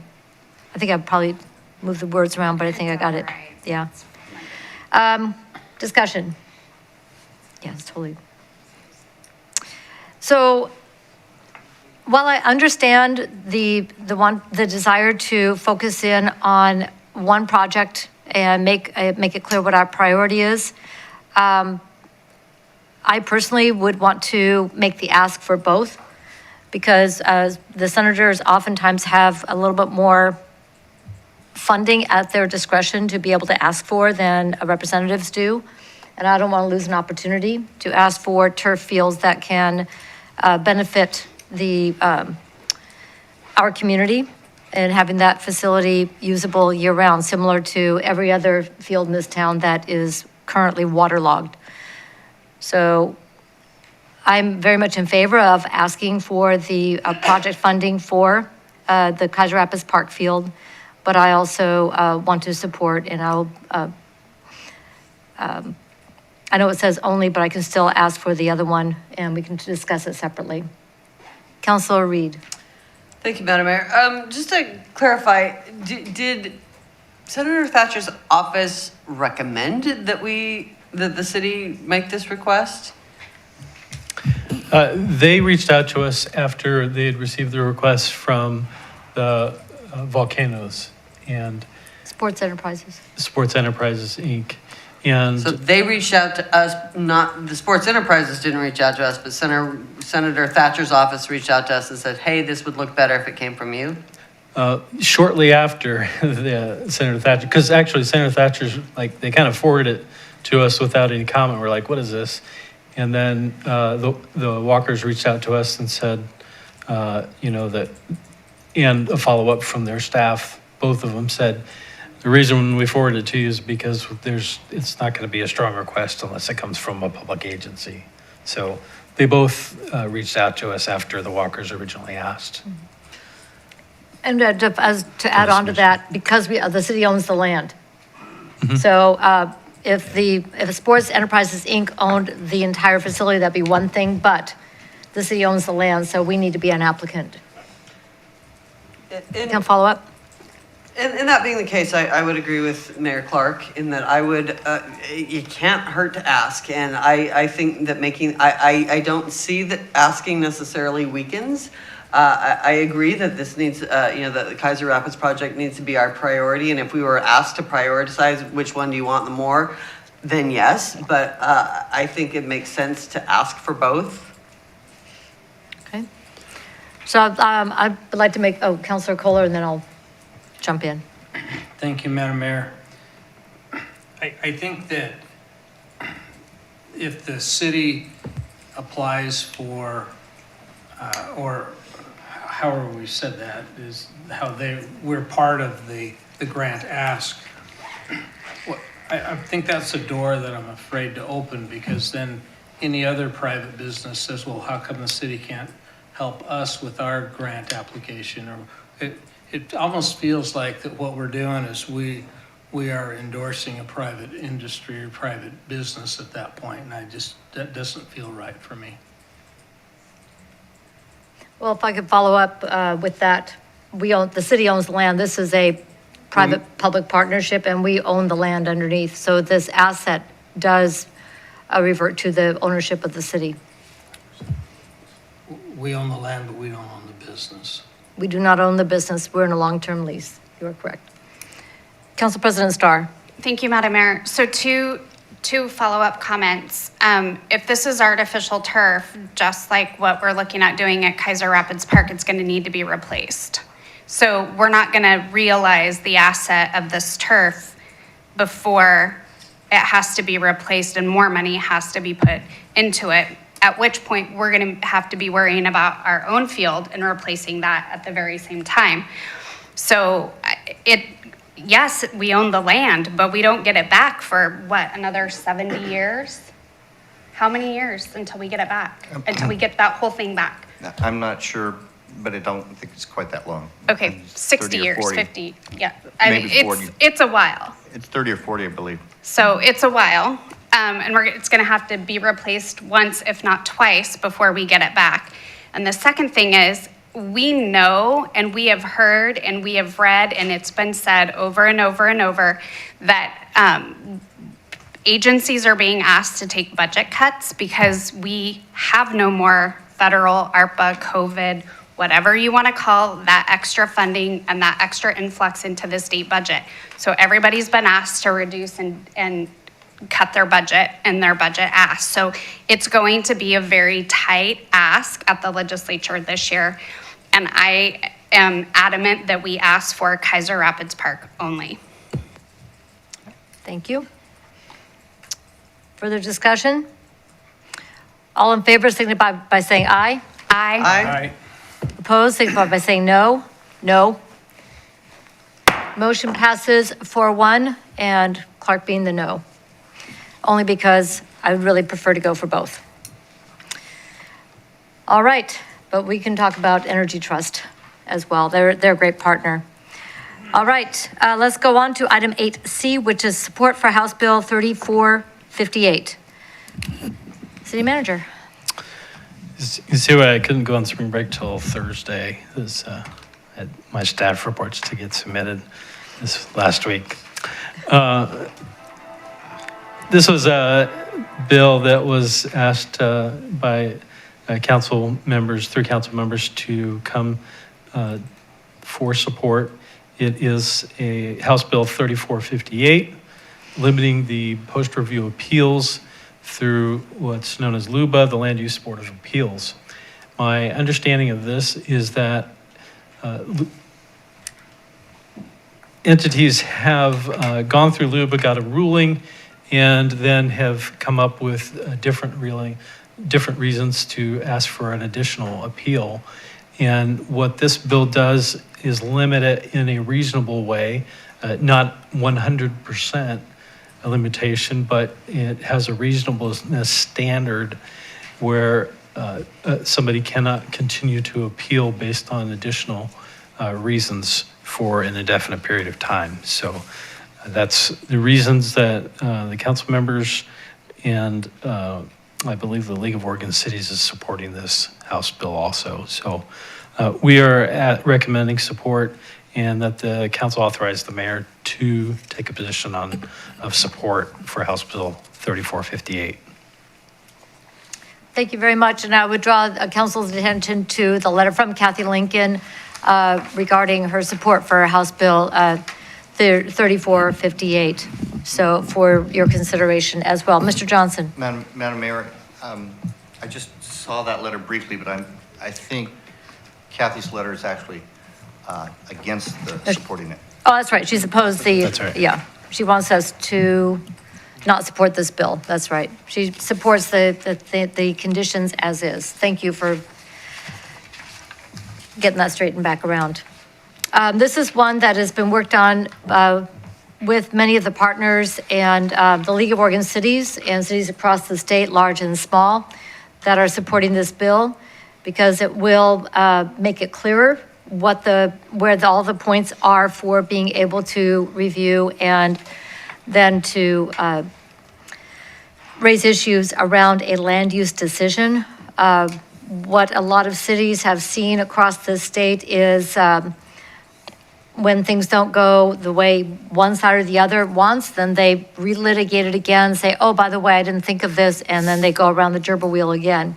And that has really driven up costs and the litigious nature of land use decisions and keep pieces of land that are in limbo for a very long period of time. I believe that the work that's been done on this bill has been comprehensive, and I would ask that the City Council consider supporting a letter to support this bill to the League of Oregon Cities. With that, I'll open up for questions on the bill itself or other comments. Council President Starr. Thank you, Madam Mayor. I just have one question. So this limits both sides. Correct. For the appeals, not just one side. So, I mean, both sides can't keep coming back if they, okay, got it. Right. I just want to make sure. Thank you. That is how I understand it, but I'm not an attorney and I don't play one on TV. So if I got that wrong, I'll turn in my Dick Tracy detective license or whatever it is. Any other comments or questions on House Bill 3458? Councilor Kohler. Thank you, Madam Mayor. I'd like to get some advice from our city attorney on how he feels that would affect us one way or the other. Mr. Johnson? So, I think most of you remember from training the difference between a quasi-judicial decision and a legislative decision. Quasi-judicial decision, for example, is an applicant, like for the Herbert property, specific zone change or comprehensive plan change or a subdivision change. Quasi-judicial decisions, you sit as quasi-judges, and there has long been a standard called raise it or waive it, meaning if there is somebody who's going to appeal that decision, and that's on either side, either the developer, applicant, or an opponent needs to raise an issue before you, and if they fail to raise that issue, they cannot argue it at LUBA. A legislative decision, like we've had several recently with text amendments, there is no applicant. We're changing the text, adopting a new plan, et cetera. The raise it or waive it does not go there. And so they can come back and appeal, as the mayor said, and say, you know, I didn't raise this the first time, but I think this is an important issue, and they raise it again, and so you get multiple LUBA cases. And LUBA has determined that the raise it or waive it does not apply, and frankly, it doesn't. They're correct currently. So, I mean, it's a policy choice. It is, you know, for people who don't get involved in the land use area very often. It gives them a little more opportunity, obviously. But the flip side of it is it does delay. And I would say, frankly, although there is costs involved, and occasionally cities do have to hire outside counsel, to me, the biggest problem is just delay. Because when you have these multiple things, and you may have a text change that's important, that is important for a particular property, for example, or just overall, and it just can't get adopted because of these things. So, I mean, to me, it makes sense to support it. From the city's perspective, it makes things move along faster when we're making text amendments. Thank you very much. All right, thank you. Any further questions on this bill? Council President Starr. Thank you, Madam Mayor. So I just want to make sure, so we would be the quasi-judicial body that could hear from what I read in here, that we could, local governments, if we make a land use decision? Are we that quasi, are we that A body? legislative decision is what we're talking about here, though. A legislative decision to decide we're going to change the text. So there's no applicant. We're saying we're going to change the development code to allow ADUs, or to allow more dense housing, or to allow setbacks. Those are the kind of decisions that are legislative decisions that currently do not have the raise it or waive it and cause the multiple appeals. And this would not totally limit it, by the way. It does allow the first bite of the apple. So if you have someone who's not familiar with the process, they go in, they don't raise it, they are allowed to raise it in the first appeal. So that's sort of the compromise that appears from the bill. And I'm not as familiar with it, frankly, as the mayor is, I believe, but that would be the compromise. But once it's remanded once by LUBA, if LUBA does agree, say, yeah, that's correct, you need to look at it again, city, and it comes back. After that, if it's appealed again, it can't be appealed on something they didn't raise. So does that put us, what is the potential conflict of interest if we're making a decision to support this bill and yet we have stuff coming before us as a body? We don't have any conflict of interest right now because we don't have any legislative matters in which there's been a dispute. Okay, thank you. All right, anything further? Let's put a motion on the table. Council President Starr. I move to authorize the mayor to sign a letter of support on behalf of the Keizer City Council for House Bill 3458, a bill limiting post-review appeals through the Land Use Board of Appeals.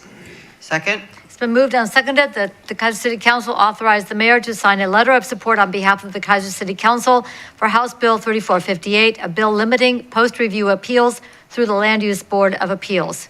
Further discussion? All in favor signify by saying aye. Aye. Opposed signify by saying no.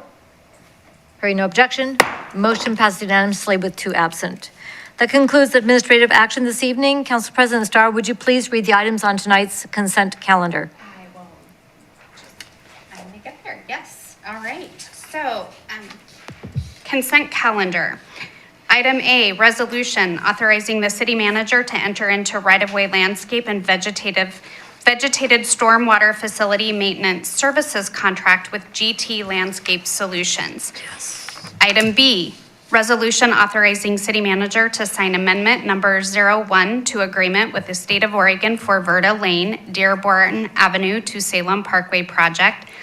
Item C, resolution authorizing the city manager to sign Thomson Reuters clear order form. Item D, resolution authorizing the city manager to award and enter into a contract with RNG Excavating, Inc. for Meadows Well Filtration Project.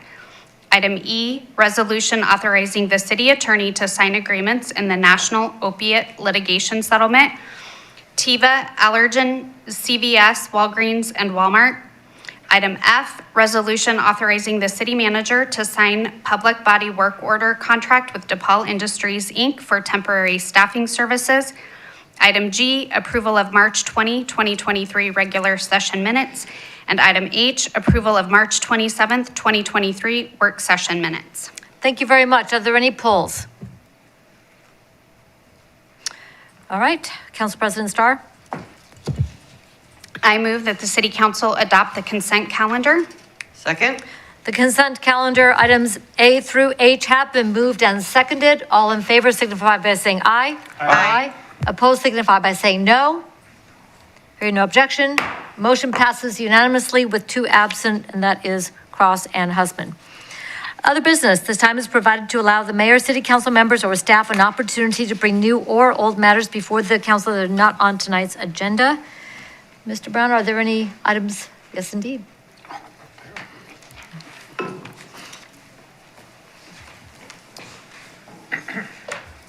So we have an update on the turf field project for you, but also want to bring to your attention, I just handed a note or a letter from Tammy Kuntz from Greater Northeast Keizer Neighborhood Association, and I suspect this was planned contingent upon your approval, but it says if the city council approves support for HB 3458, that the neighborhood association also is going to back that support, so.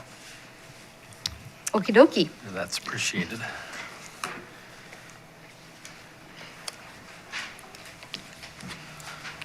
Okay, so here's just a brief update on the turf project.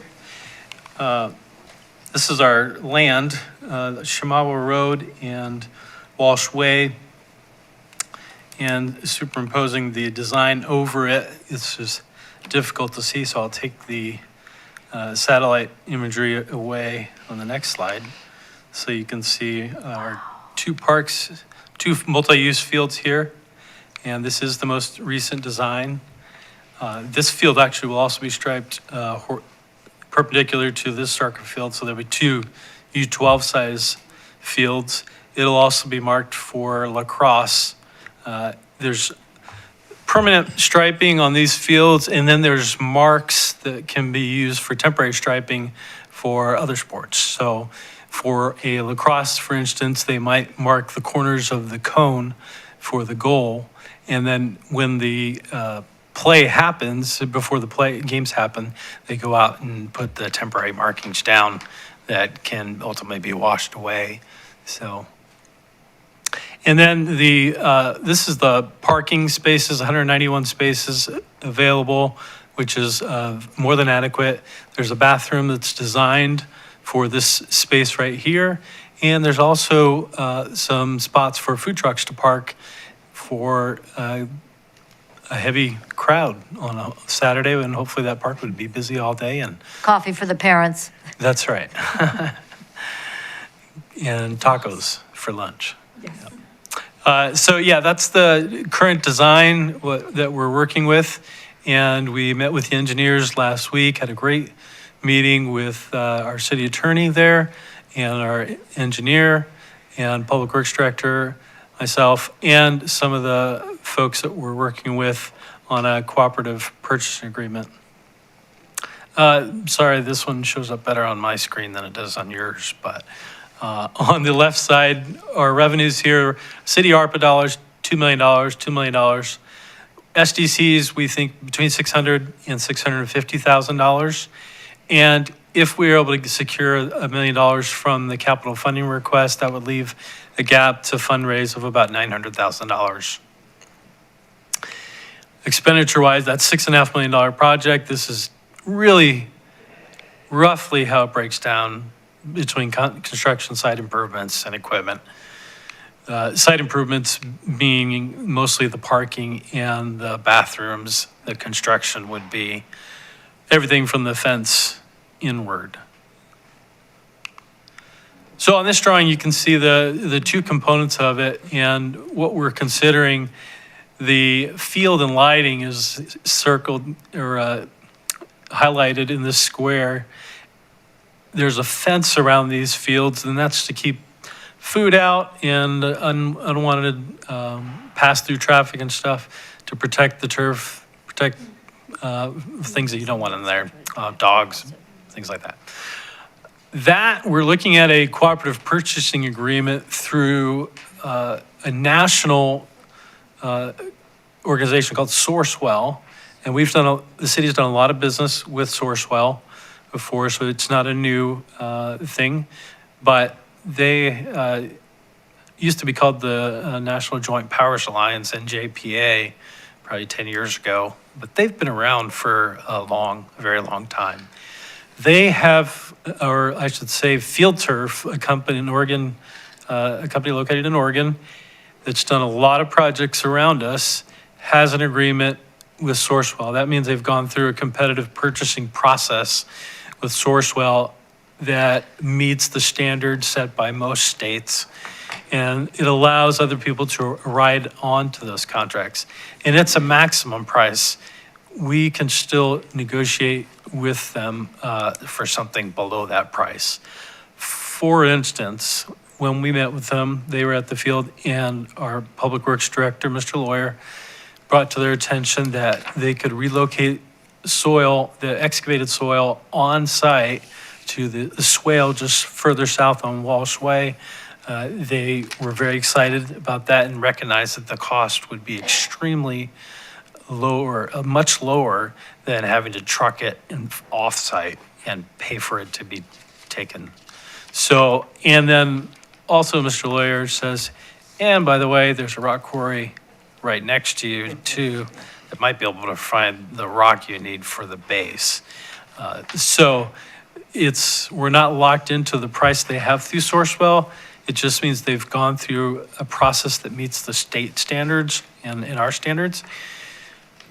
And based on the situation, we can negotiate low. So we're hoping that we could deliver the fields through that mechanism The parking lot and bathroom would be through a competitive bidding process from our engineered plans. And that would be the part on the north face, the piece of the property, the parking lot, bathroom, and the food truck lots, and the water, stormwater drain, stormwater retention. So that's our project deliveries. We still are looking at having the bid documents by the end of April. Yeah. Field Turf is working on a price for the fence and the actual turf is surrounded by a concrete curb, which contains all of the fill inside the artificial turf. And then, so there, we actually should have a price on that within a couple of weeks. And that we can start that negotiation.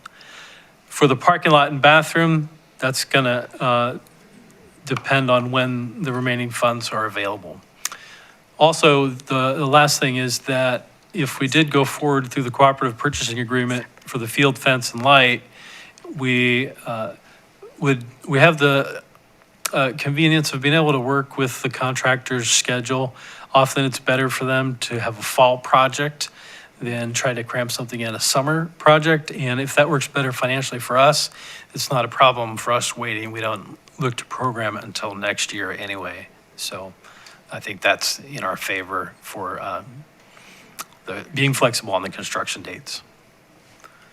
And that is the update I have for you. And I don't, if Mr. Lawyer wants to add anything to that, but he's been the project manager for it. Thank you. And probably the only thing I'd want to add is the parking lot and bathroom section of the project also includes a storage building. I just want to make sure that doesn't get overlooked in that phase of the project. I was kind of wondering, because I saw where the parking lot was going, I was about to ask that question. Yeah. About, since the quote-unquote storage building shed we have right now is due for replacement anyway, It needs a lot of love. I'll just put it that or way. maybe it just needs to go. That's another option too, yes. And with the design of the parking area, almost forces that building to have to come down, okay? Relocate it, where we're showing the new building on the site plan is right where the septic system for the house is. So part of this is also hooking the house up to sanitary sewer. Oh, sweet. Okay. Yeah, thank you, Bill, for mentioning that. I didn't include that, but it's an important part of the project. Councilor Reed? Thank you, Madam Mayor. So now that this is getting closer to reality, what is the management of this going to look like? Madam Mayor and Councilor Reed, actually, I've talked to the Walkers about this. I talked to Mickey about it and asked if they would be interested in scheduling that and possibly maintaining it for us. And he told me that they would be interested in taking that on with Little League for the Love of the Game side of their nonprofit business. So we're looking at that option. We also could do it in-house, but we would need additional staff. So I think it would be in our best interest now to work with the nonprofit that's going to be collaborating with the Lava Dome to maintain these for us. Okay, thank you. Thank you very much. Other questions or comments? Council President Starr? Thank you, Madam Mayor. So did your figures include the potential reduction with the hauling or not hauling of the dirt? That, the original cost, the 6.5 million, was based on the engineer's estimate, which probably included hauling away dirt. So we're hoping to get a more flexible or a better price with those things in mind. And a totally selfish question, but when does the $900,000, like what's the drop dead? Like have to have $900,000 raised? Before we can bid out that parking lot and structure and bathroom and the rest of those improvements. So would you want to do that? Like it would be after, obviously, the construction of the fields, but how long is that going to, like like an estimate of time? So the field, I mean, I think best case scenario, they could probably start the fields in the summer. But like I said, if I think we'd probably get a better price if we wait till the fall. Since we're going to competitively bid the parking, if we were to do them at the same time and want this facility to open in the spring, we would want to have raise that $900,000 ideally in the next 5 months so they can be bid and built. But if it has to trail behind, that's a possibility too. I mean, we can have a gravel or grassed parking there if we need to, but ideally we'd love to open a perfectly polished off facility that's going to be a gem of the region. 5 months? All right. We have some work to do. Just what I wanted to hear. Counselor Kohler. Thank you, Madam Mayor. Has there been any conclusion as to the possibility of our local volunteers participating in construction of the project?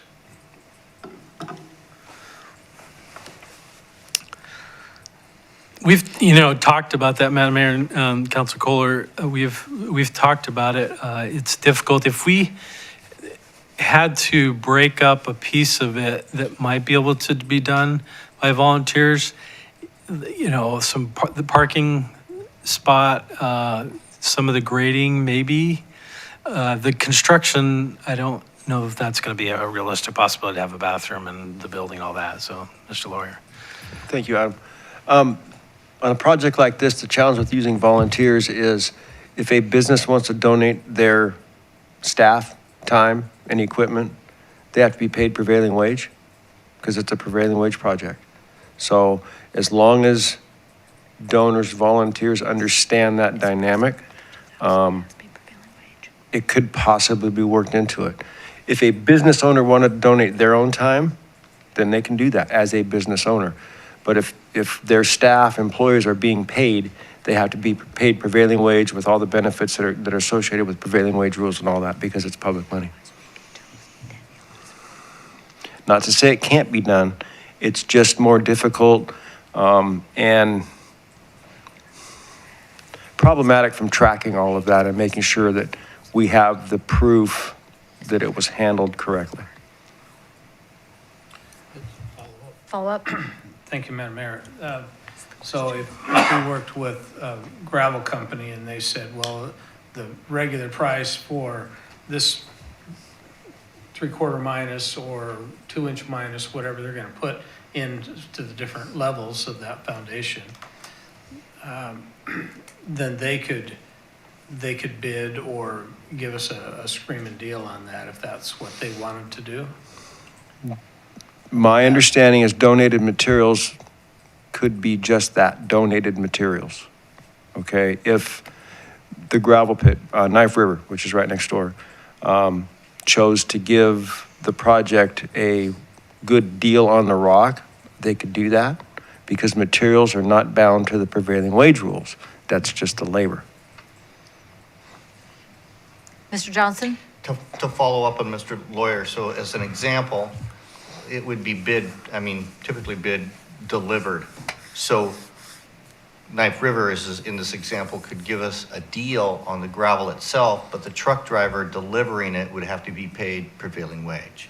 So that part, Knife River would have to calculate that into their goodness of their heart in terms of what the actual final price would be, if you see what I'm getting at. Mm-hmm. Thank you. Follow up? Unless the owner drove it over. That is true. Well, or unless the city provided the trucks, or if the contractor for the project provided the trucks. And all Knife River was providing was the material. And in that close proximity, that is a possibility. Everything's a possibility at this point. But I mean, I say that kind of tongue in cheek, but I say it seriously too. I mean, we're committed to getting this built. okay? If that means I've got to assign 2 people in dump trucks for a day or 2 or 3 or whatever to haul rock, then that's what we do. We may have to put other things on hold for a few days while we do that, but the bottom line is, that's what we'll do. Thank you very much. Do you have a question? Council President Starr? Thank you, Madam Mayor. What's the cost for just the field portion itself and then the parking lot portion, the 2 different yellow squares that you had? Yeah, very roughly, Madam Mayor and Council President Starr, I'd break that down into the $4 million range for the field, and then the rest of it would be the site improvements. But that's very rough. And again, I want to emphasize, those numbers are based on the original engineer's estimate, not the sharpened pencil estimate once they found out how easy they can get rid of the dirt. When will we know that updated number? Madam Mayor and Council President Starr, the field turf, they're working with the lighting company, Musco Lighting, and they'll give us a price together. Musco Lighting also has a source well, so they can use their source well contract, or they can be a sub for field turf. But when we met with them last week, they told us that they could have within 3 or 4 weeks, they could have a price for us for. Great, so thank you. soon. Energy Trust. With the lighting. All right. Any further questions? The one more I have is we've had a number of organizations that are very interested in this facility. Has the interest come with partnerships other than we would love to contract to use it after it's built? Madam Mayor and Council, mostly that's been, it is where our local organizations don't have a lot of money, but some of them have offered in-kind services to one organization I talked with said they might be able to consider scheduling for us. But if we're working for the love of the game, then that would be a different way. But there may be other ways for them to get involved and provide that could help us reduce the cost in some ways if we can work with them to get some of these things donated or some labor and things. So Okay. possibly. So budget for the highest, budget for the max, and then aim to find alternatives. Is that what I'm hearing? All right. All right. All right, anything further? All right, thank you so much. Yeah, this is really, really helpful, and the site design is fabulous. All right, are there any other staff updates? And I'll go to Mr. Wood. When do budgets come out? We still have a lot of budgeting left to do, Madam Mayor. You'll probably see the budget document headed your way last week of April. I think the 28th, 29th, something like that. Okay. Something to look forward to. Thank you. Ms. Davis? I have nothing tonight, thank you. Chief, I guess Lieutenant Copeland. Thank you, Madam Mayor and councilors. I just want to say hi to a good friend of mine back there, if you haven't met him. I think you have, but Chief Russell. Yay!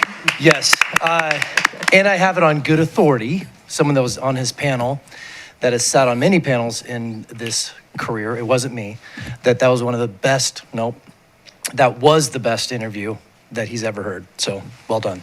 Congratulations to now the permanent fire chief for Keizer Fire District, Ryan Russell. Yep. Congratulations, Chief.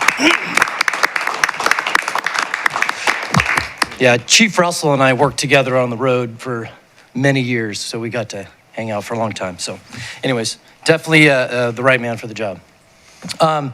Police department side, I want to thank Council President Shaney Starr for joining us at the Citizens Academy. Actually, and Councilor Juren's daughter was there as well. A bunch of other people too, but we just finished that up. And they went through a bunch of different things on the police side. And I actually thought that Council President Starr was going to hit me at one point when I told her that she's going to go through some practical exercises and get what we call a confrontational simulation gun and be able to go through some practical police work. And she did. But she looked at me for a moment with that look that just, it was interesting. It was awesome. Actually, she did great. Everybody in the Citizens Academy was awesome.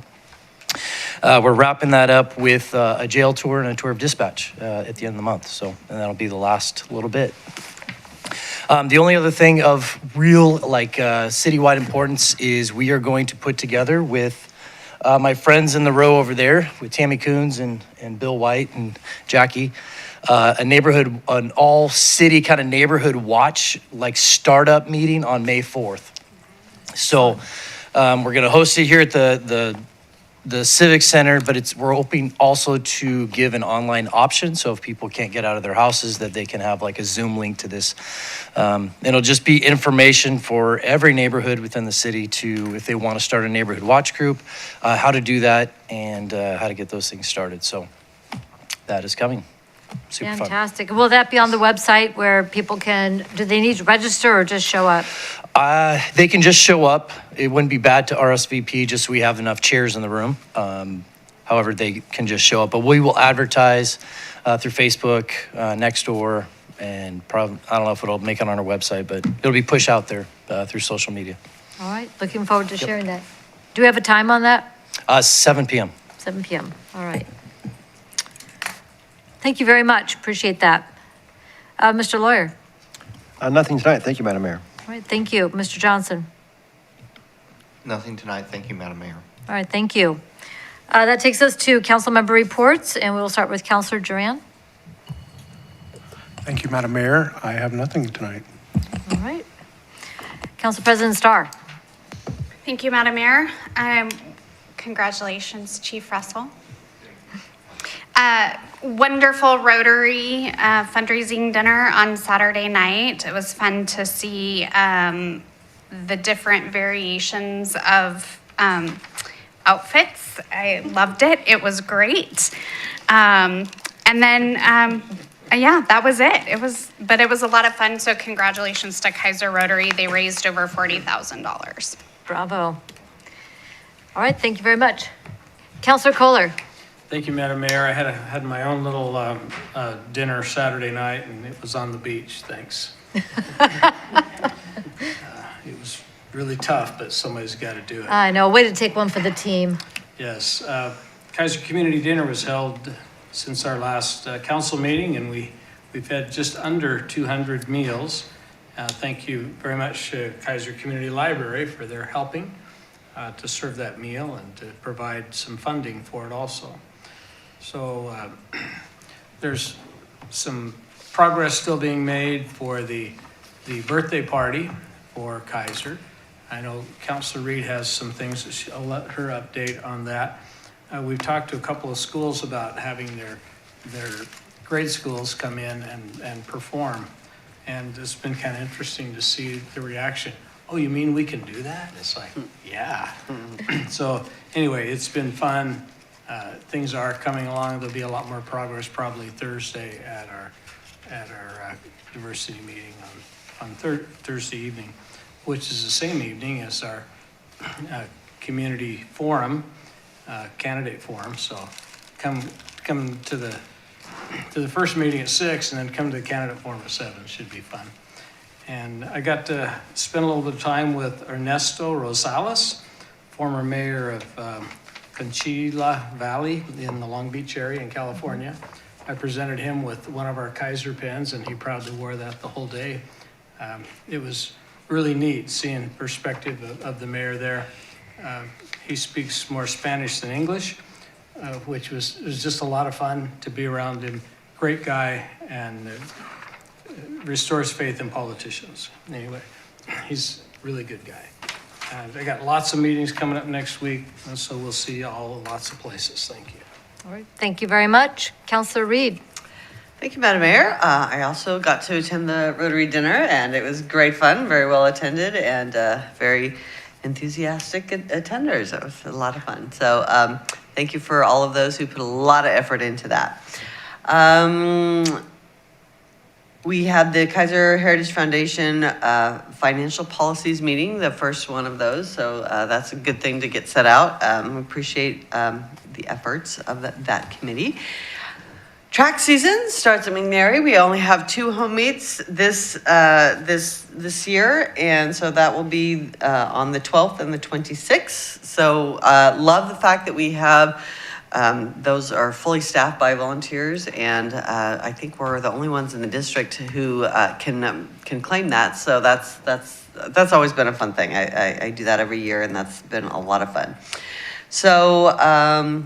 And then we have the Community Diversity Engagement Committee coming up this Thursday, and we'll be talking about the 40th birthday celebration, and things are coming together on that. And so look forward to a lot of updates from a lot of different places in that, and look forward to any input you might want to share with us. So please, please, please, and this is an invitation for all committees. If you have something to say, please come to these committee meetings.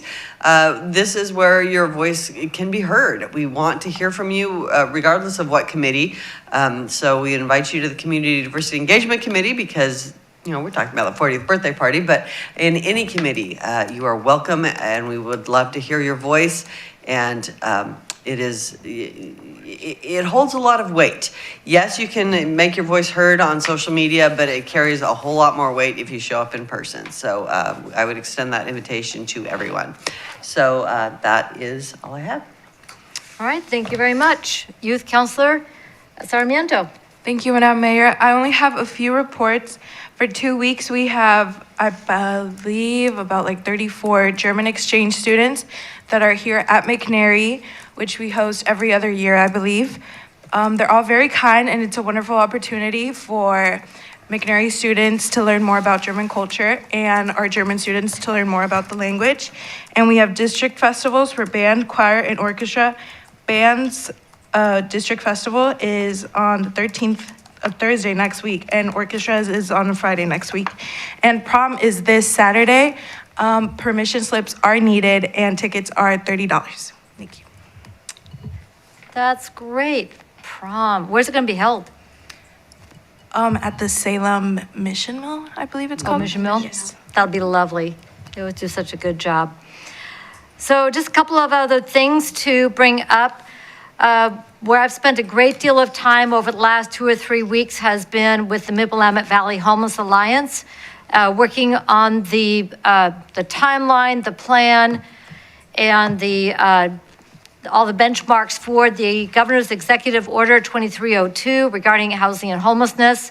There's been a lot of steps spent and a lot of great work that's gone into doing this our way for the 2-county region to develop a collaborative plan for how to define our projects and milestones and partnerships in emergency shelter and rapid rehousing.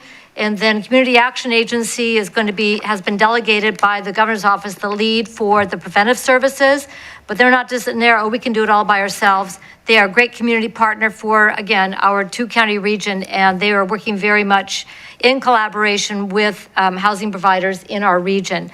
I want to give a huge shout out to Matt Lawyer. He's on our planning commission. He also works for the Marion County Commissioner's Office. And he has been instrumental working with me, working with the Alliance Executive Committee and our consultants, Jan Calvin and Janet Carlson, both of whom are rock stars, in putting together on an extremely short timeline. Some people might say unrealistic. I would say just we had to work, double, triple overtime to get it done. But we did it our way in a collaborative manner. The letters of intent were turned in by 5 o'clock this last Friday. The proposals are due by noon this Friday, and then we'll be going to review and recommendation, getting those done, and then getting them funded. And the best part is getting projects moving forward through our partner agencies to serve people in our community. That's what makes all this work worth it. So stay tuned for the final on that. This week, as a slight aside, Yaquina Hall, which is on the grounds, the old nurses' quarters, Salem Hospital, Salem General, is going to be opening this week as permanent supportive housing, and a number of the beds are reserved for people with persistent mental health needs. So that will open this week after a tremendous effort on the part of the Salem Housing Authority and partners. Big shout out to Nicole Utes for her persistence working with the state. I salute her. We talked a little bit about the Transportation Safety Action Plan. Again, go online, make comments there, let people know where in our community you would like to see changes, where projects you think need to be added to our community or ones that you've already see in our plan, and comment on those. And finally, on the Council of Government side and legislation, thank you for the letter of support for House Bill 3458. I continue to attend the League of Oregon Cities conference calls on Thursdays and Fridays having to do with the development of legislation around housing production.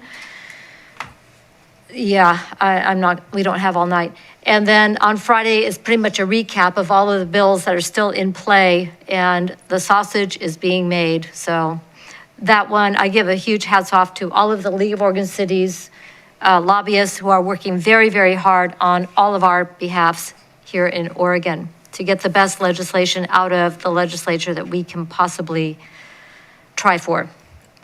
A number of other meetings coming up. I also want to highlight on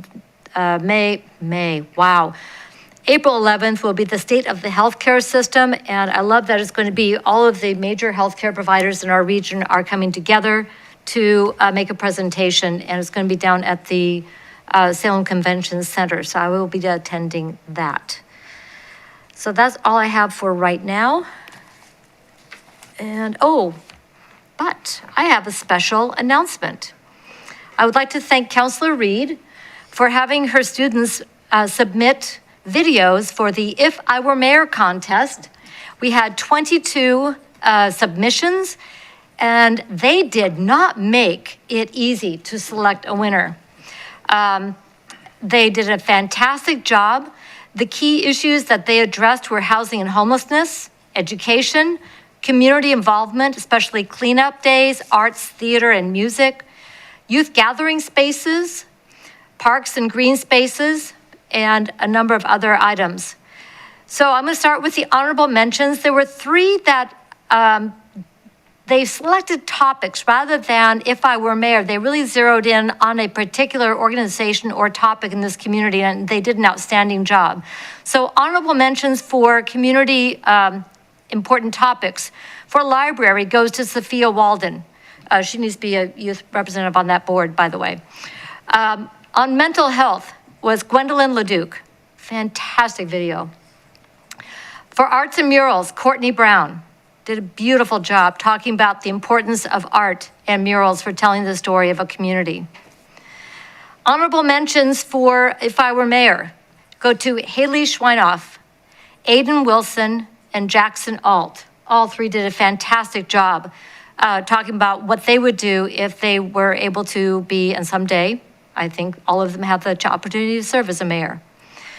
The top 3 were Hudson Brunk, Beyonce and Eslava, and the team of Elia Garnica Romero, Victor Ceja, and Cesar Rodriguez. The one I will be advancing to the state competition for If I Were Mayor will be the team of Elia Garnica Romero, Victor Ceja, and Cesar Rodriguez. Congratulations to all of these amazing students for their thoughtful, well-presented presentations for If I Were Mayor. Congratulations, and congratulations to you students. Councilor Reed.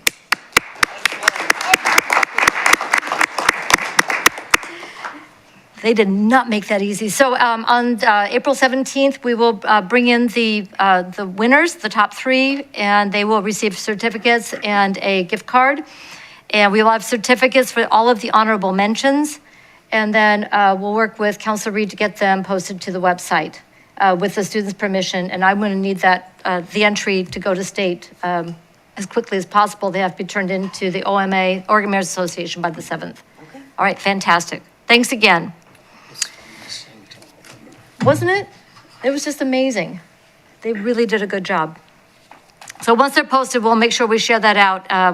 I think you will all really enjoy the thoughtfulness of our youth students here at McNary.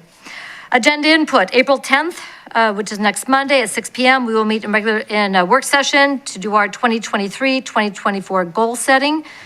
On April 17th, we will meet at 7 p.m. in a regular session. And then fast forward to May 1st at 7 p.m. We will also meet in regular session, and then make sure you hold that next Monday and Tuesday, the 8th and 9th, for budget. All right, anything else for the good of the order? Hearing none, the time is 9:15 and we are adjourned.